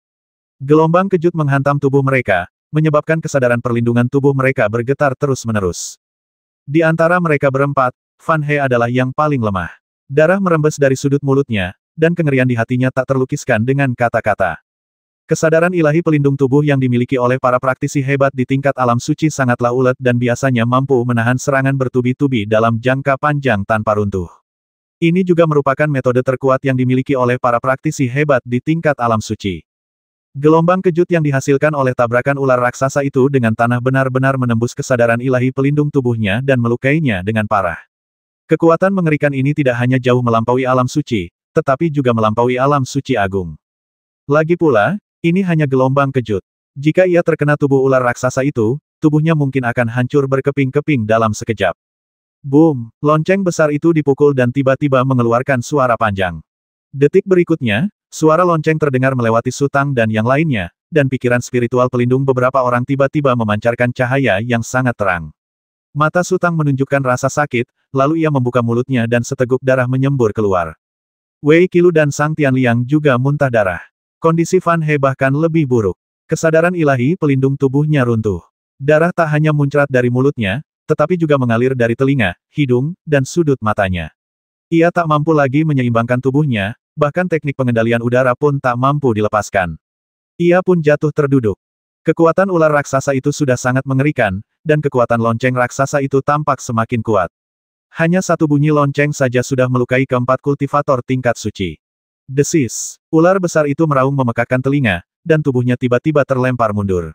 Entah seberapa jauh ia terbang, dan menghilang dari pandangan beberapa orang. Kemudian, suara tabrakan tumpul terdengar di kejauhan. Su Tang menukik ke bawah, mengulurkan tangan dan mencengkeram bahu Fan He, lalu membentangkan sayap ibelnya dan terbang ke udara lagi. Boom!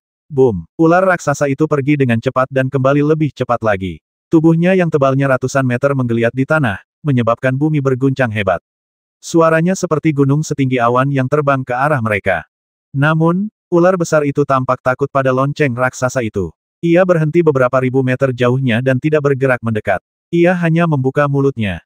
Mulut ular besar itu tiba-tiba mengingatkan Su Tang pada sebuah lelucon. Seseorang berkata bahwa bibir atasnya menyentuh langit dan bibir bawahnya menyentuh tanah.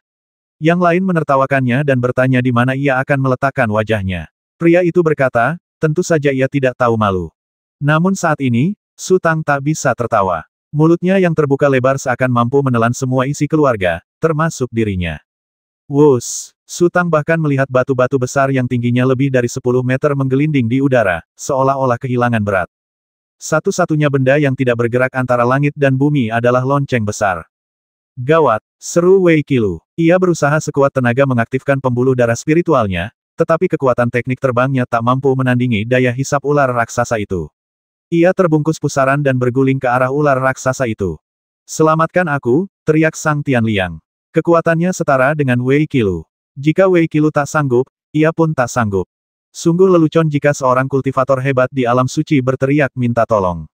Namun, dalam menghadapi kekuatan yang begitu mengerikan, Sang Tianliang mungkin tidak jauh lebih kuat dari orang biasa. Su Tang membentangkan sayap ibelnya sekuat tenaga dan terbang ke arah Wei Qilu, lalu melemparkan Fan He. Wei Qilu cukup cerdik dan segera membuka tangannya dan mencengkeram paha Fan He erat-erat. Orang-orang memang egois. Ketika Su Tang menerjang Wei Qilu, secerca kebencian terpancar di mata Fan He. Menyelamatkannya saja sudah cukup. Jika mereka ingin menyelamatkan Wei Qilu, aku khawatir tak akan ada yang bisa lolos. Segera setelah itu, Su Tang bergegas menuju Sang Tianliang lagi. Sang Tianliang menunjukkan ekspresi gembira dan mengikutinya, memeluk paha Wei Qilu. Fan He tampak sedikit tertegun, lalu bergumam, "Tuanku." Suara Fan He begitu pelan sehingga ia bahkan tak bisa mendengar dirinya sendiri berbicara di tengah deru arus yang berputar-putar. Namun, ia tampaknya telah menemukan sesuatu. Ia tiba-tiba menggertakkan gigi dan mengulurkan tangan untuk meraih bahu Wei Qilu. Wei Qilu hanya menjambak rambut Sang Tianliang, bukan sengaja, tetapi karena posisi tubuhnya, dia tidak bisa menjambak bagian lain. Tentu saja, Sang Tianliang tidak akan mengeluh. Melihat ekspresinya, ia tampak begitu terharu hingga ingin menangis. Su Tang berusaha sekuat tenaga untuk melebarkan sayap sihirnya agar bisa lolos dari pusaran air. Meskipun kekuatan sayap sihirnya kuat, masih jauh lebih lemah daripada ular besar itu. Setiap kali ia melebarkan sayap sihirnya, ia bisa terbang sejauh 5 atau 6 meter, lalu mundur 7 atau 8 meter. Sekalipun mengerahkan seluruh tenaganya, ia tak bisa lolos. Wajah Su Tang memucat, dan kekuatan spiritualnya terkuras dengan kecepatan yang tak terbayangkan. Jika ini terus berlanjut, hanya akan bertahan beberapa lusin tarikan napas sebelum kekuatan spiritualnya habis. Wei Qilu, Sang Tianliang dan yang lainnya semuanya melihat kesulitan Su Tang, tetapi mereka membuat pilihan yang berbeda. Wei Qilu terdiam sejenak, lalu mendesah, biarkan dia pergi. Jika Su Tang sendirian, seharusnya ia punya kesempatan untuk melarikan diri. Sikap prajurit berbalut ibel ini terhadap manusia dan benda jauh lebih baik daripada Ren Yuko yang legendaris. Saat ini, ia masih memikirkan tentang menyelamatkan orang-orang. Mungkin, hari kebangkitan altar Dewa Ibel telah tiba. Anginnya terlalu kencang dan tidak seorang pun dapat mendengar kata-kata Wei Qilu dengan jelas, dan situasi tetap menemui jalan buntu. Lepaskan dia, teriak Wei Qilu sekuat tenaga. Tidak bisa melepaskan, tidak bisa melepaskan. Sang Tianliang menjerit seakan-akan tersengat listrik. Fan He tersenyum. Ia tak pernah menyangka, Wei Qilu adalah teman yang berharga. Sayang sekali mereka terlambat bertemu dengannya. Lalu Fan He menarik napas panjang dan mencabut belati dari pinggangnya. Pada saat ini, Su Tang tiba-tiba berubah arah, menukik ke samping, dan bergegas menuju lonceng besar itu. Jangan bergerak, aku punya cara, teriak Su Tang. Fan He tertegun sejenak, lalu senyum meremehkan muncul di sudut mulutnya. Ia tak pernah menyangka seorang praktisi tingkat Sein yang bermartabat akan berakhir dalam kondisi yang memalukan. Dalam sekejap, belati di tangannya terbawa pusaran, berguling beberapa kali di udara, dan tak terlihat lagi.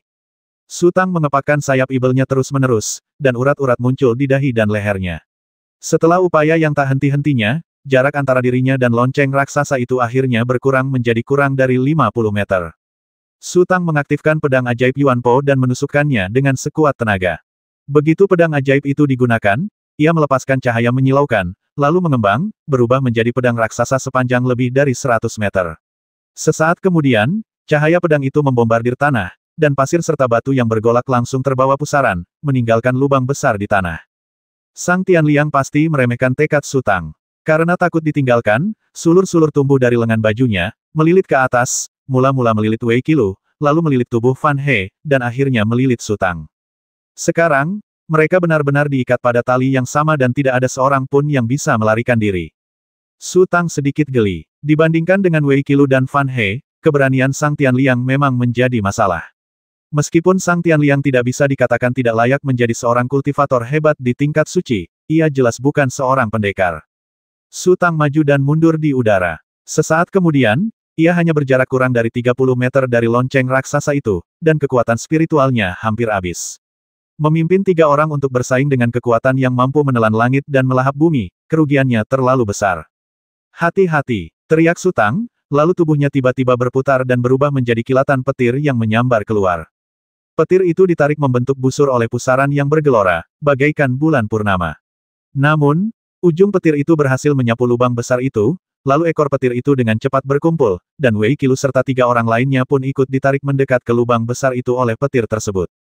Batuk, batuk, batuk. Su Tang mulai batuk hebat, dan darah kembali mengucur dari sudut mulutnya. Wajahnya yang tadinya putih kini membiru, kini berubah menjadi 2 rona merah yang tak biasa. Tidak, tempat ini tetap tidak akan berhasil. Teriak Sang Tianliang. Meskipun mereka sudah bersembunyi di dalam gua, hisapan pusaran itu masih terasa, seolah-olah ada tangan besar tak terlihat yang mencengkeram dan menarik mereka keluar. Su Tang menarik napas panjang, dan sosoknya mulai memancarkan cahaya keemasan yang samar.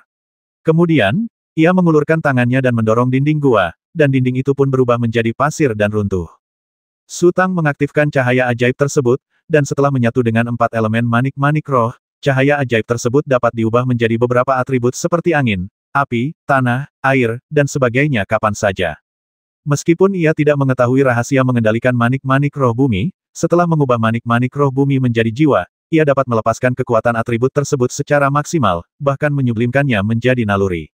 Satu-satunya kekurangannya adalah ia menghabiskan banyak kekuatan spiritual. Segera setelah itu, Su Tang meronta sejenak, dan semua tanaman merambat yang terikat padanya putus, lalu dia melangkah maju.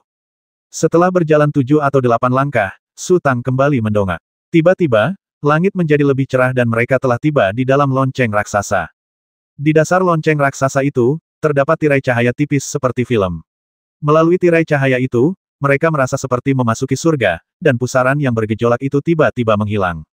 Su Tang tertegun, karena ia melihat langit biru, matahari yang cerah, dan di kejauhan tampak pegunungan, sungai, burung berkicau, dan bunga-bunga bermekaran. Namun, melalui lapisan cahaya itu, mereka seolah tiba di dunia lain.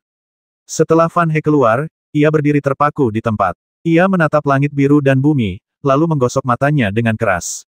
Aku, pergi. Wei Qilu membelalakan matanya, sama sekali lupa menjaga temperamen dan sikapnya, dan mulutnya tidak bisa tertutup. Tempat apa ini? Teriak Sang Tianliang. Tak bisa disalahkan kalau mereka ribut. Baru saja mereka berjuang untuk bertahan hidup, dan dalam sekejap mata mereka tiba di dunia yang penuh kicau burung dan bunga-bunga ini. Rasanya seperti mimpi. Tapi mana yang benar-benar mimpi? Sekarang, atau baru saja? Fan He tiba-tiba mengeluarkan segenggam benih rumput dari tangannya dan menaburkannya di tanah.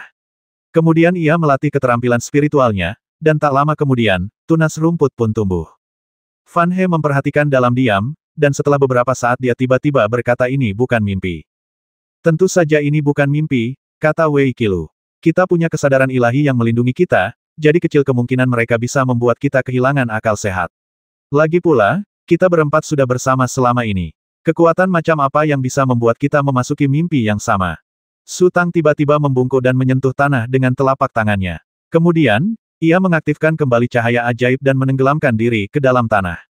Sesaat kemudian, Su Tang menjulurkan kepalanya lagi. Wajahnya semakin merah, dan sepertinya darah akan merembes keluar. Ada apa? Wei Qilu memperhatikan ekspresi Su Tang yang berbeda. Aku tidak bisa keluar dari sini, gumam Su Tang. Mustahil. Fan He terkejut. Setelah mereka melewati tirai cahaya dan muncul di dunia ini, mereka tidak pernah bergerak lagi. Bagaimana mungkin mereka tidak bisa keluar? Aku benar-benar tidak bisa keluar, tapi pintu keluarnya pasti dekat. Sosok Su Tang perlahan melayang dan melihat sekeliling. Wei Qilu dan yang lainnya juga mengamati sekeliling mereka. Tempat itu dipenuhi energi spiritual, yang tidak tebal maupun tipis. Energi spiritual itu lebih kuat daripada urat-urat spiritual kecil biasa di dunia luar, tetapi jauh lebih rendah daripada tanah-tanah suci sekte-sekte besar. Saat itu, Su Tang telah terbang tinggi ke angkasa. Wajahnya berubah lagi, seolah-olah wajahnya telah ditinju, lalu tubuhnya dengan cepat menukik turun lagi. Apakah kamu sudah menemukan jalan keluar? Tanya Fan He. Sepertinya ada sumur di sana, dan baunya agak aneh, gumam Su Tang. Ada apa dengan sumur itu? Tanya Sang Tianliang. Sumur, kata Su Tang. Sebelum Sang Tianliang mengerti, Wei Qilu memanggil, apakah ada seseorang di sana? Kalau kalimat ini diucapkan di dunia luar, tentu hal itu sangat biasa, tetapi di sini, semua orang tercengang. Sumur itu tidak terbentuk secara alami. Kalau ada sumur di sini, pasti ada orangnya. Ayo pergi dan lihat, kata Fan He. Su Tang memimpin beberapa orang maju. Tak lama kemudian, mereka sampai di sebuah sumur tua. Sumur itu lebarnya lebih dari 2 meter. Cahaya dari sumur itu bersinar, mencapai langit. Ada juga pagar di samping sumur, yang terbuat dari batu merah muda. Tidak ada debu di sana, seolah-olah sering dibersihkan. Su Tang melihat ke dalam sumur dan melihat asap tipis mengepul dari dasar. Ia mengangkat tinjunya dan dengan hati-hati mengayunkannya ke dalam sumur. Boom, asapnya menghilang, lalu sebuah daya hisap yang sangat kuat datang, menarik Su Tang dan yang lainnya, mencoba menyeret mereka ke dalam sumur. Ini pintu keluarnya, teriak Sang Tianliang dan Fan He serempak. Beberapa orang segera mengaktifkan pembuluh darah spiritual mereka untuk melawan hisapan tersebut. Detik berikutnya, terdengar suara ratapan samar dari dalam sumur, lalu hisapan itu lenyap tanpa jejak. Sepertinya ular besar itu terluka lagi oleh lonceng kematian, kata Wei Qilu. Kau mendengarnya? Su Tang tiba-tiba bertanya. Seseorang datang, teriak Sang Tianliang. Setelah sekitar 10 tarikan napas, 3 pria berpakaian ketat keluar dari hutan. Pria di depan adalah pria parubaya, dan 2 di belakang masih sangat muda. Ketika mereka melihat Su Tang dan yang lainnya, mereka semua berdiri di sana dengan linglung. Beraninya kau memasuki area terlarang Gunung Yulong. Pria parubaya yang berjalan di depan berteriak dengan mata merah. Saat berikutnya, ketiga lelaki itu secara bersamaan menghunus pedang panjang dari pinggang mereka dan menyerbu ke arah Su Tang dengan momentum yang besar, terutama lelaki parubaya itu, yang menari-nari dengan bunga pedang sambil berlari. Su Tang dan yang lainnya tak kuasa menahan diri untuk saling memandang dengan bingung. Lagi pula, mereka semua adalah praktisi hebat di tingkat Saint Realm, sementara 3 orang di hadapan mereka bahkan belum mencapai Grandmaster. Dari mana mereka mendapatkan keberanian untuk menyerang? Fan Heyu terbatuk, lalu mencabut sehelai daun katail dan mengibaskannya dengan santai. Ketiga pria itu berguling jungkir balik ke depan sejauh lebih dari 100 meter dan tidak dapat bangun untuk waktu yang lama. Beraninya kau menyakiti seseorang. Pria parubaya itu menggertakkan giginya dan berteriak, jangan pergi. Kami tidak akan pergi, Fan He mendesah. Pria parubaya itu berbalik dan lari ke dalam hutan. Tak lama kemudian, suara-suara berisik terdengar di kejauhan, lalu hampir 100 sosok bergegas keluar dari hutan dan mengepung sisi ini. Di mana pembasminya? Itu di sana, di sumur suci. Semuanya, bersatulah dan jangan biarkan satu pun dari mereka lolos. Siapa yang berkuasa di antara kalian? Teriak Fan He, raut wajahnya agak linglung, karena sudah lama ia tidak bertemu lawan selevel dan sehebat ini, yang mengingatkannya pada masa-masa awal ia menapaki jalan kultivasi. Fan He mengaktifkan pembuluh darah spiritualnya dan dengan sengaja melepaskan auranya. Langkah kaki orang-orang itu tiba-tiba menjadi kaku. Aura yang dipancarkan Fan He memiliki tekanan yang sangat kuat, yang secara naluriah membuat mereka merasa takut. Saya bertanya kepadamu, siapa yang bertanggung jawab? Fan He berteriak lagi. Pada saat ini, fluktuasi kekuatan spiritual terdengar di kejauhan. Su Tang dan yang lainnya saling bertukar pandang. Apakah itu seorang Grandmaster atau seorang Grandmaster? Mereka sedikit bingung karena fluktuasi kekuatan spiritualnya terlalu lemah. Master Sekte ada di sini, Master Sekte ada di sini. Seseorang berteriak kegirangan. Kalau ketua sekte bertindak sendiri, bukankah para preman ini akan jadi ngengat api? Haha. Tuan, penjahat yang masuk tanpa izin ke area terlarang ada di sini. Bas, pedang terbang berwarna hijau muda muncul lebih dulu, lalu seorang lelaki tua berambut putih dan berwajah muda muncul di udara, perlahan jatuh. Sepertinya ia telah menguras tenaga. Napasnya terasa agak cepat, dan butiran keringat muncul di dahinya. Aduh, Fan He mendesah lagi. Orang macam apa mereka ini? Melakukan teknik terbang saja sudah hampir membuat mereka kelelahan. Apalagi yang bisa mereka lakukan? Apa mereka juga kultivator? Lelaki tua berambut putih dan berwajah muda itu mengangkat tangannya, dan kebisingan di sekitarnya tiba-tiba berhenti. Kerumunan menjadi hening, dan sepasang mata penuh kekaguman tertuju pada lelaki tua itu. Beberapa kultivator, apa kalian tidak mengerti aturan Gunung Yulong? Tanya lelaki tua itu dingin, sumur suci adalah tempat terlarang di dunia. Siapapun yang masuk tanpa izin akan dikutuk oleh manusia dan dewa, dan akan dihukum oleh langit dan bumi. Dunia, ketika Su Tang dan yang lainnya pertama kali mendengar kata itu, mereka merasa agak lucu. Bagaimana mungkin ruang asing di dalam lonceng kematian itu disebut dunia? Namun, ketika mereka melihat pegunungan dan sungai di sekitarnya, serta orang-orang yang tampak hidup, mereka sulit untuk tertawa lagi. Kalau kau menyerah sekarang dan menunggu untuk ditangkap, sekte kami masih bisa memberimu kesempatan untuk hidup. Kalau kau masih melawan dengan keras kepala, jangan salahkan kami karena kejam, kata lelaki tua berambut putih dan berwajah muda itu lagi. Dasar katak-katak di dalam sumur. Kalau aku tidak memberimu pelajaran, kau akan benar-benar berpikir kau adalah pemimpin sekte ini. Fan He menghela napas, lalu melambaikan daun katail dan meraung, keluar. Boom, boom, boom. Sebuah kekuatan dahsyat tiba-tiba muncul dari tanah, dan gelombang pasir serta batu berhamburan melintasi lapangan. Pepohonan di sekitarnya patah menjadi dua, dan lebih dari 100 orang yang membawa momentum dahsyat semuanya berubah menjadi labu yang menggelinding. Di depan ular raksasa yang tebalnya ratusan meter di dunia luar, Su Tang dan yang lainnya mungkin hanya kutu kecil, tetapi di sini, Su Tang dan yang lainnya menjadi raksasa, dan para praktisi di sisi berlawanan selemah semut. Lelaki tua berambut putih dan berwajah muda itu terhempas jauh, dan seluruh tubuhnya hancur berantakan. Mahkota emasnya terlepas, pakaiannya berantakan, rambutnya terurai, dan mulut serta hidungnya berdarah. Sebenarnya, Fan He telah menunjukkan belas kasihan, jika tidak, daun katail itu sudah cukup untuk merenggut nyawa para praktisi tersebut. Sebagai pemimpin inti sekte, ia hanyalah seorang Grandmaster kecil. Bagaimana mungkin ia bisa bersaing dengan para praktisi hebat dari alam suci? Kesenjangannya terlalu besar. Sihir macam apa ini? Teriak lelaki tua berambut putih dan berwajah muda itu dengan ngeri. Teknik Ibel. Fan He agak kesal. Dia adalah seorang kultivator sekte Laut Hijau, dan yang paling dibencinya adalah orang-orang dari sekte lain yang memfitnahnya karena mempraktikkan teknik Ibel. Tepat ketika Fan He hendak melambaikan daun katail lagi, Su Tang meletakkan tangannya di bahunya saudara Fan. Orang-orang itu tidak tahu seberapa dalam dirimu. Biar aku menakuti mereka. Begitu selesai berbicara, Su Tang mengangkat tangannya dan mengayunkan pedang ajaibnya. Pedang ajaib itu terbang di udara, mengembang dengan cepat, dan berubah menjadi pedang raksasa sepanjang 100 meter. Kemudian, pedang itu jatuh dari udara dan menusuk dalam-dalam ke tanah. Boom! Di tempat pedang raksasa itu jatuh, tanah mulai bergetar hebat. Orang-orang itu berubah menjadi patung, menatap kosong ke arah pedang raksasa yang menjulang ke awan. Fan He menunjukkan belas kasihan, dan daun katailnya tampaknya tidak memiliki kekuatan membasmi, sehingga orang-orang itu tidak takut. Namun, pedang ajaib Sutang itu nyata, dan mereka semua tahu bahwa jika pedang itu jatuh di kepala mereka sekarang, itu sudah cukup untuk menghancurkan mereka menjadi bubuk. Kekuatan sihir. Ini kekuatan sihir yang luar biasa. Wajah lelaki tua itu berubah dan dia berteriak dengan suara terdistorsi. Sutang melangkah maju, dan sosoknya melesat melintasi jarak lebih dari 100 meter bagai kilat, muncul di hadapan lelaki tua berambut putih dan berwajah muda itu. Ia sebenarnya tidak mengerahkan tenaga apapun, dan tidak ingin melukai siapapun, tetapi tenaga yang dibawanya menggelinding ke arah lelaki tua berambut putih dan berwajah muda itu, menjatuhkannya ke tanah di tempat. Namun, lelaki tua berambut putih dan berwajah muda itu ternyata seorang ahli, dan cukup lincah. Ia langsung melompat dari tanah dan menatap Sutang dengan saksama. Beberapa teman kami tersesat dan berakhir di sini karena kesalahan. Ketidaktahuan bukanlah kejahatan, jadi kuharap kau tidak keberatan, kata Sutang lembut. Aku tidak berani, aku tidak berani. Lelaki tua berambut putih dan berwajah muda itu membungkuk panik.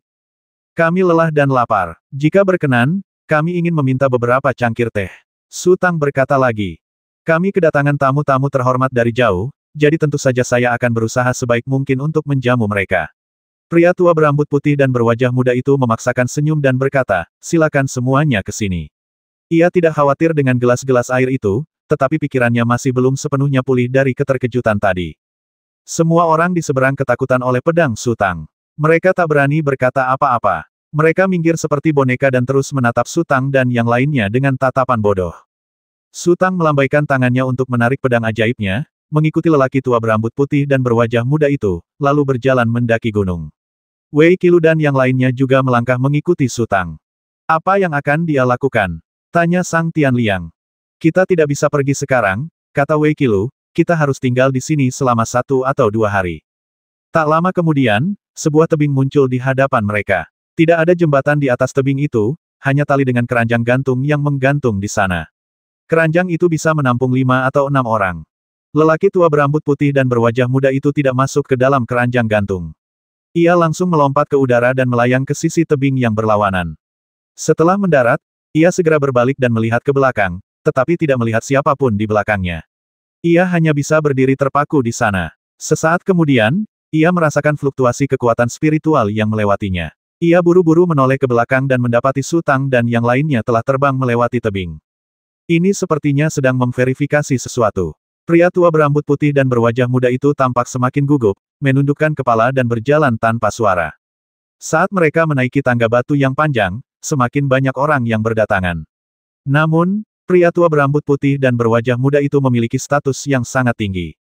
Ketika semua orang melihatnya, mereka akan segera minggir, membungkuk sedikit, dan menunggu dengan hormat hingga ia lewat terlebih dahulu. Setelah lelaki tua berambut putih dan berwajah muda itu berjalan menjauh untuk jarak yang jauh, masih ada orang-orang yang menatap punggungnya dengan mata penuh kekaguman atau fanatisme, tidak mampu menahan diri untuk waktu yang lama. Sutang, Wei Qilu, dan yang lainnya mengamati sekeliling mereka sambil berjalan. Di pegunungan sekitar, terdapat gedung-gedung tinggi dan pendek. Jika dihitung kasar, jumlahnya hampir ratusan, yang berarti setidaknya ada ribuan orang yang mencari nafkah di sekte ini. Grandmaster, seorang Grandmaster biasa, mampu mengadakan acara semegah ini. Sutang dan yang lainnya tak mampu menggambarkan perasaan mereka dengan kata-kata. Tak lama kemudian, lelaki tua berambut putih dan berwajah muda itu masuk ke sebuah aula. Aula itu tingginya lebih dari 10 meter, terbagi menjadi 3 lantai, dan luasnya sangat luas, tetapi tidak ada seorang pun di dalamnya. Pria tua berambut putih dan berwajah muda itu memimpin Sutang dan yang lainnya ke aula utama. Dengan sopan ia mempersilakan Sutang dan yang lainnya duduk, lalu menyalakan tungku arang dan menaruh sepanci air di atasnya. Sambil menunggu air mendidih, ia berjalan ke meja dan kursi, tersenyum ramah, lalu perlahan duduk. Apakah gunung ini bernama Gunung Yulong?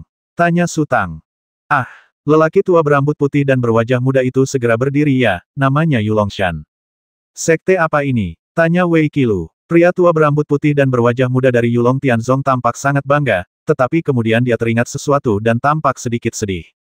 Dia tidak terlalu takut dengan angin yang dilepaskan Fan He, tetapi pedang Sutang terlalu mengerikan.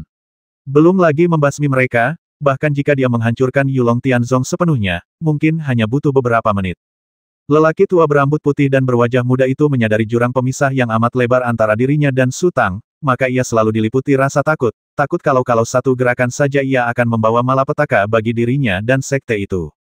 Namun, lelaki tua berambut putih dan berwajah muda itu masih terlalu melebih-lebihkan dirinya sendiri dan meremehkan Su Tang. Kekuatan Su Tang saat ini berada di luar imajinasinya. Yulong Tianzong, Su Tang berhenti sejenak. Siapa namamu? Saya tidak berani, terima kasih atas kebaikan Anda. Nama saya Si Wenlu, jawab lelaki tua berambut putih dan berwajah muda itu. Tuan Si, ada berapa sekte di dunia ini? Tanya Su Tang. Ada banyak sekali sekte, besar maupun kecil, bagaikan segerombolan ikan yang menyeberangi sungai. Pria tua berambut putih dan berwajah muda itu merenung sejenak, kira-kira 1000. Lebih dari 1000, Su Tang dan yang lainnya saling berpandangan. Jumlah mereka jauh lebih banyak daripada sekte-sekte di wilayah mereka. Sepertinya mereka telah bertemu dengan sekte kultivasi yang sangat kecil. Pantas saja kekuatannya begitu rendah. Apa nama sekte yang paling kuat? Tanya Sang Tianliang. Sekte yang paling kuat, tentu saja, sekte Yulong Tian kami, kata lelaki tua berambut putih dan berwajah muda itu. Ia kemudian menyadari bahwa Su Tang dan yang lainnya tampak agak aneh, seolah-olah mereka tidak mempercayainya dan merasa bahwa ia sedang menghina sekte tersebut. Ia buru-buru menjelaskan, di dalam sekte Yulong Tian kami, terdapat tak kurang dari 10 kultivator hebat yang dapat terbang di udara dan menembus lautan awan. Mereka jauh melampaui sekte lain dan tak diragukan lagi merupakan yang terkuat di dunia. Su Tang dan yang lainnya terdiam. Terbang di udara adalah fondasi kultivasi, bukan? Kalau terbang saja tidak bisa, bagaimana bisa disebut kultivator? Su Tang tiba-tiba tertawa, tawanya terdengar agak tidak berdaya dan aneh. Apa yang kamu tertawakan? Tanya Wei Qilu bingung. Kita, memandang mereka seperti ini. Su Tang berkata perlahan, dan apakah para penguasa bintang di luar langit berbintang juga memandang kita dengan cara yang sama? Wei Qilu dan yang lainnya terdiam. Promosi diri pria tua berambut putih dan berwajah muda itu begitu menggelikan sehingga mereka terlalu malas untuk membantahnya atau mengungkap kebenaran. Karena memang tidak perlu. Siapa yang akan memberi tahu semut tentang misteri langit dan bumi, matahari dan bulan, 4 musim, hidup dan mati, dan sebagainya. Lagi pula, orang mungkin tidak mempercayainya bahkan jika Anda memberi tahu mereka. Kata-kata Su Tang tiba-tiba menyadarkan mereka. Mereka pasti akan menganggap lelaki tua itu sangat konyol. Jika para dewa bintang dari luar angkasa mengamati mereka dengan berbagai cara, mereka juga pasti akan menganggapnya konyol, kan? Namun, situasi mereka seharusnya lebih baik daripada pria tua itu. Setidaknya mereka tahu keberadaan penguasa bintang, sementara pria tua itu tidak tahu apa-apa dan benar-benar bodoh dan pucat. Pria tua itu tidak mengerti apa yang dibicarakan Su Tang dan yang lainnya. Saat itu air mendidih, jadi dia datang dengan penuh perhatian dan menuangkan teh untuk semua orang. Siapa di antara kalian yang memiliki pil pengumpul 5 bunga? Su Tang tiba-tiba bertanya. Mereka semua orang pintar dan mengerti bahwa Su Tang merasa kasihan pada lelaki tua itu dan ingin memberinya beberapa pil. Sang Tianliang dan Fan He meraba-raba sekeliling dan menggelengkan kepala bersamaan. Aku punya ini. Wei Qilu mengeluarkan botol porselen dan melemparkannya ke Su Tang. Tidak mungkin, Wei Seng, kata Sang Tianliang. Apa kau, altar Dewa Ibel, sudah sebegitu miskinnya? Apa kau masih perlu membawa pil pengumpul 5 bunga? Pil itu aku buat sendiri, kata Wei Qilu dengan sedikit malu, setelah aku membuatnya, aku tidak tega membuangnya, jadi aku menyimpannya. Bisakah kamu juga memurnikan pil? Tanya Fan He. Yah, mempelajarinya di waktu luang bisa dibilang menyenangkan, kata Wei Qilu. Su Tang dengan penasaran membuka botol porselen itu dan menuangkan pil Wuhua Juding dari dalamnya. Pil itu sangat penuh, berkilau, dan mengeluarkan aroma yang aneh. Wei tua, kau telah melakukan pekerjaan yang hebat, puji Su Tang. Hehehe, Wei Qilu menunjukkan senyum puas. Tuan Si, kita tak sengaja menemukan tempat ini dan bertemu. Ini bisa dianggap takdir. Su Tang menatap pria tua berambut putih dan berwajah muda itu. Ini hanya hadiah kecil. Kuharap Tuan Si mau menerimanya. Lelaki tua berambut putih dan berwajah muda itu sudah mencium aroma ramuan itu. Mungkin ini pertama kalinya ia mencium aura seperti ini. Energi spiritual di tubuhnya mulai bergejolak, dan matanya berbinar. Ia menatap botol porselen kecil itu. Ketika Su Tang menyerahkannya, ia buru-buru berdiri, tak tahu harus berkata apa untuk sesaat, lalu bergumam, ini. Tuan Si, mohon jangan bersikap sopan, kata Su Tang. Sebaiknya aku menuruti perintahmu, kata lelaki tua berambut putih dan berwajah muda itu. Lalu ia menuangkan sebuah pil, meletakkannya di depan hidungnya, dan menghirupnya dalam-dalam. Pil dapat membantu kultivasi, tetapi efeknya tidak stabil. Praktisi yang mengonsumsi pil untuk pertama kalinya akan merasakan perubahan besar, tetapi jika pil yang sama dikonsumsi selama 10 atau 8 tahun, efeknya akan berangsur-angsur melemah. Harum-harum pil itu membuat lelaki tua berambut putih dan berwajah muda itu tampak gembira, lalu ia menuangkan beberapa pil lagi.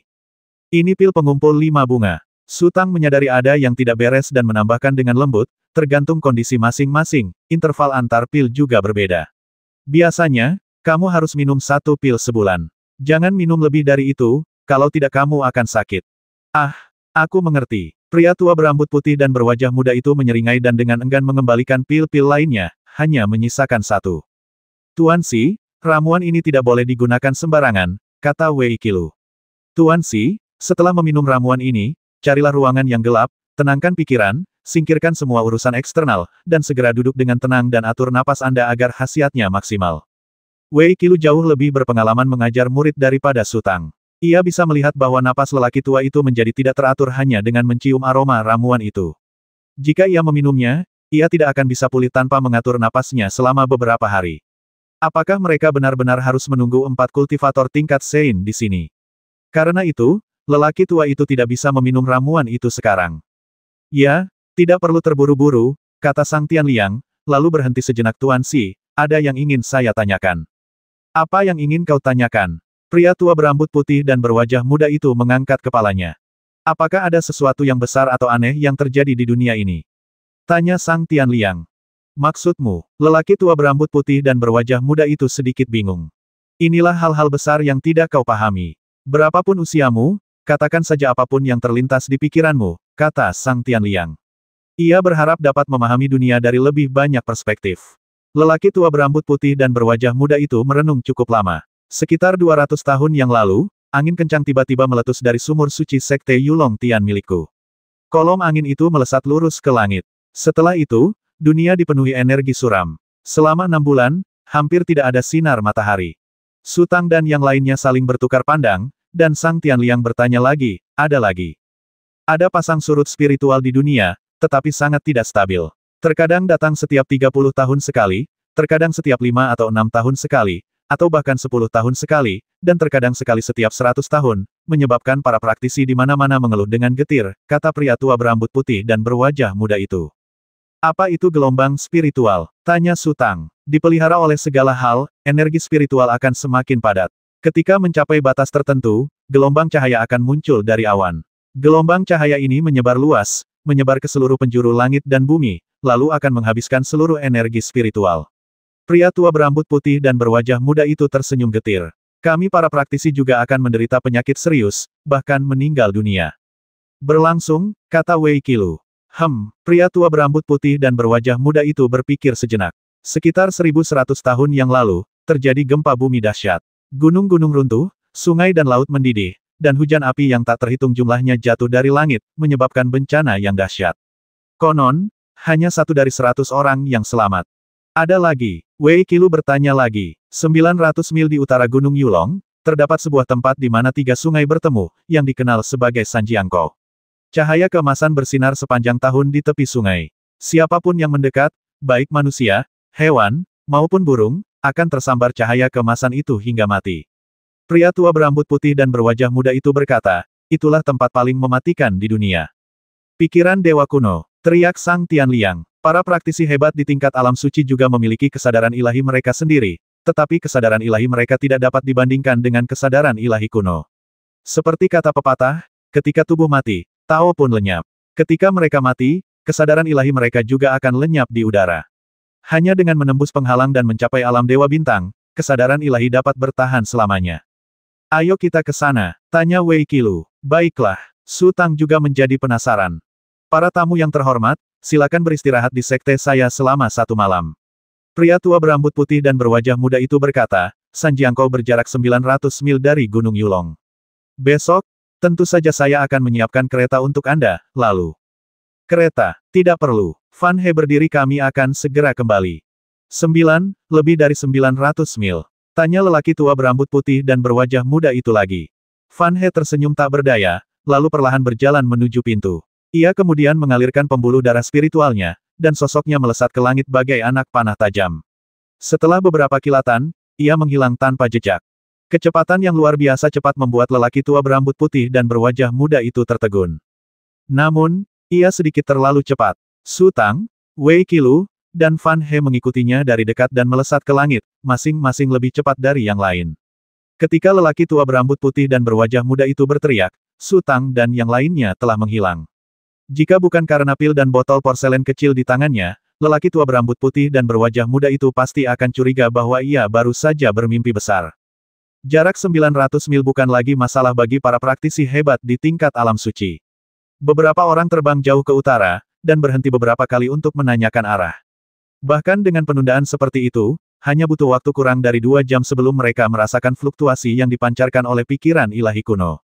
Su Tang dan yang lainnya mengubah arah dan terbang menuju arah datangnya gelombang itu. Ketika cahaya keemasan yang berputar-putar itu terlihat, mereka berhenti bersamaan dan mengamati bagian depan dari kejauhan.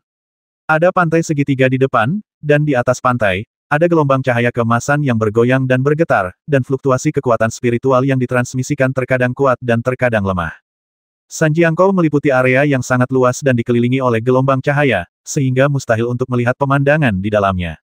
Apakah itu, pikiran ilahi kuno? Gumam Sang Tianliang.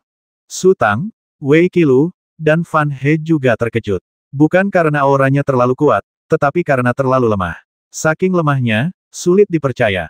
Bahkan tidak sekuat kesadaran pelindung tubuh mereka. Namun, cahaya keemasan yang tersisa masih bisa bertahan tanpa dukungannya, yang menunjukkan asal-muasalnya yang kuat.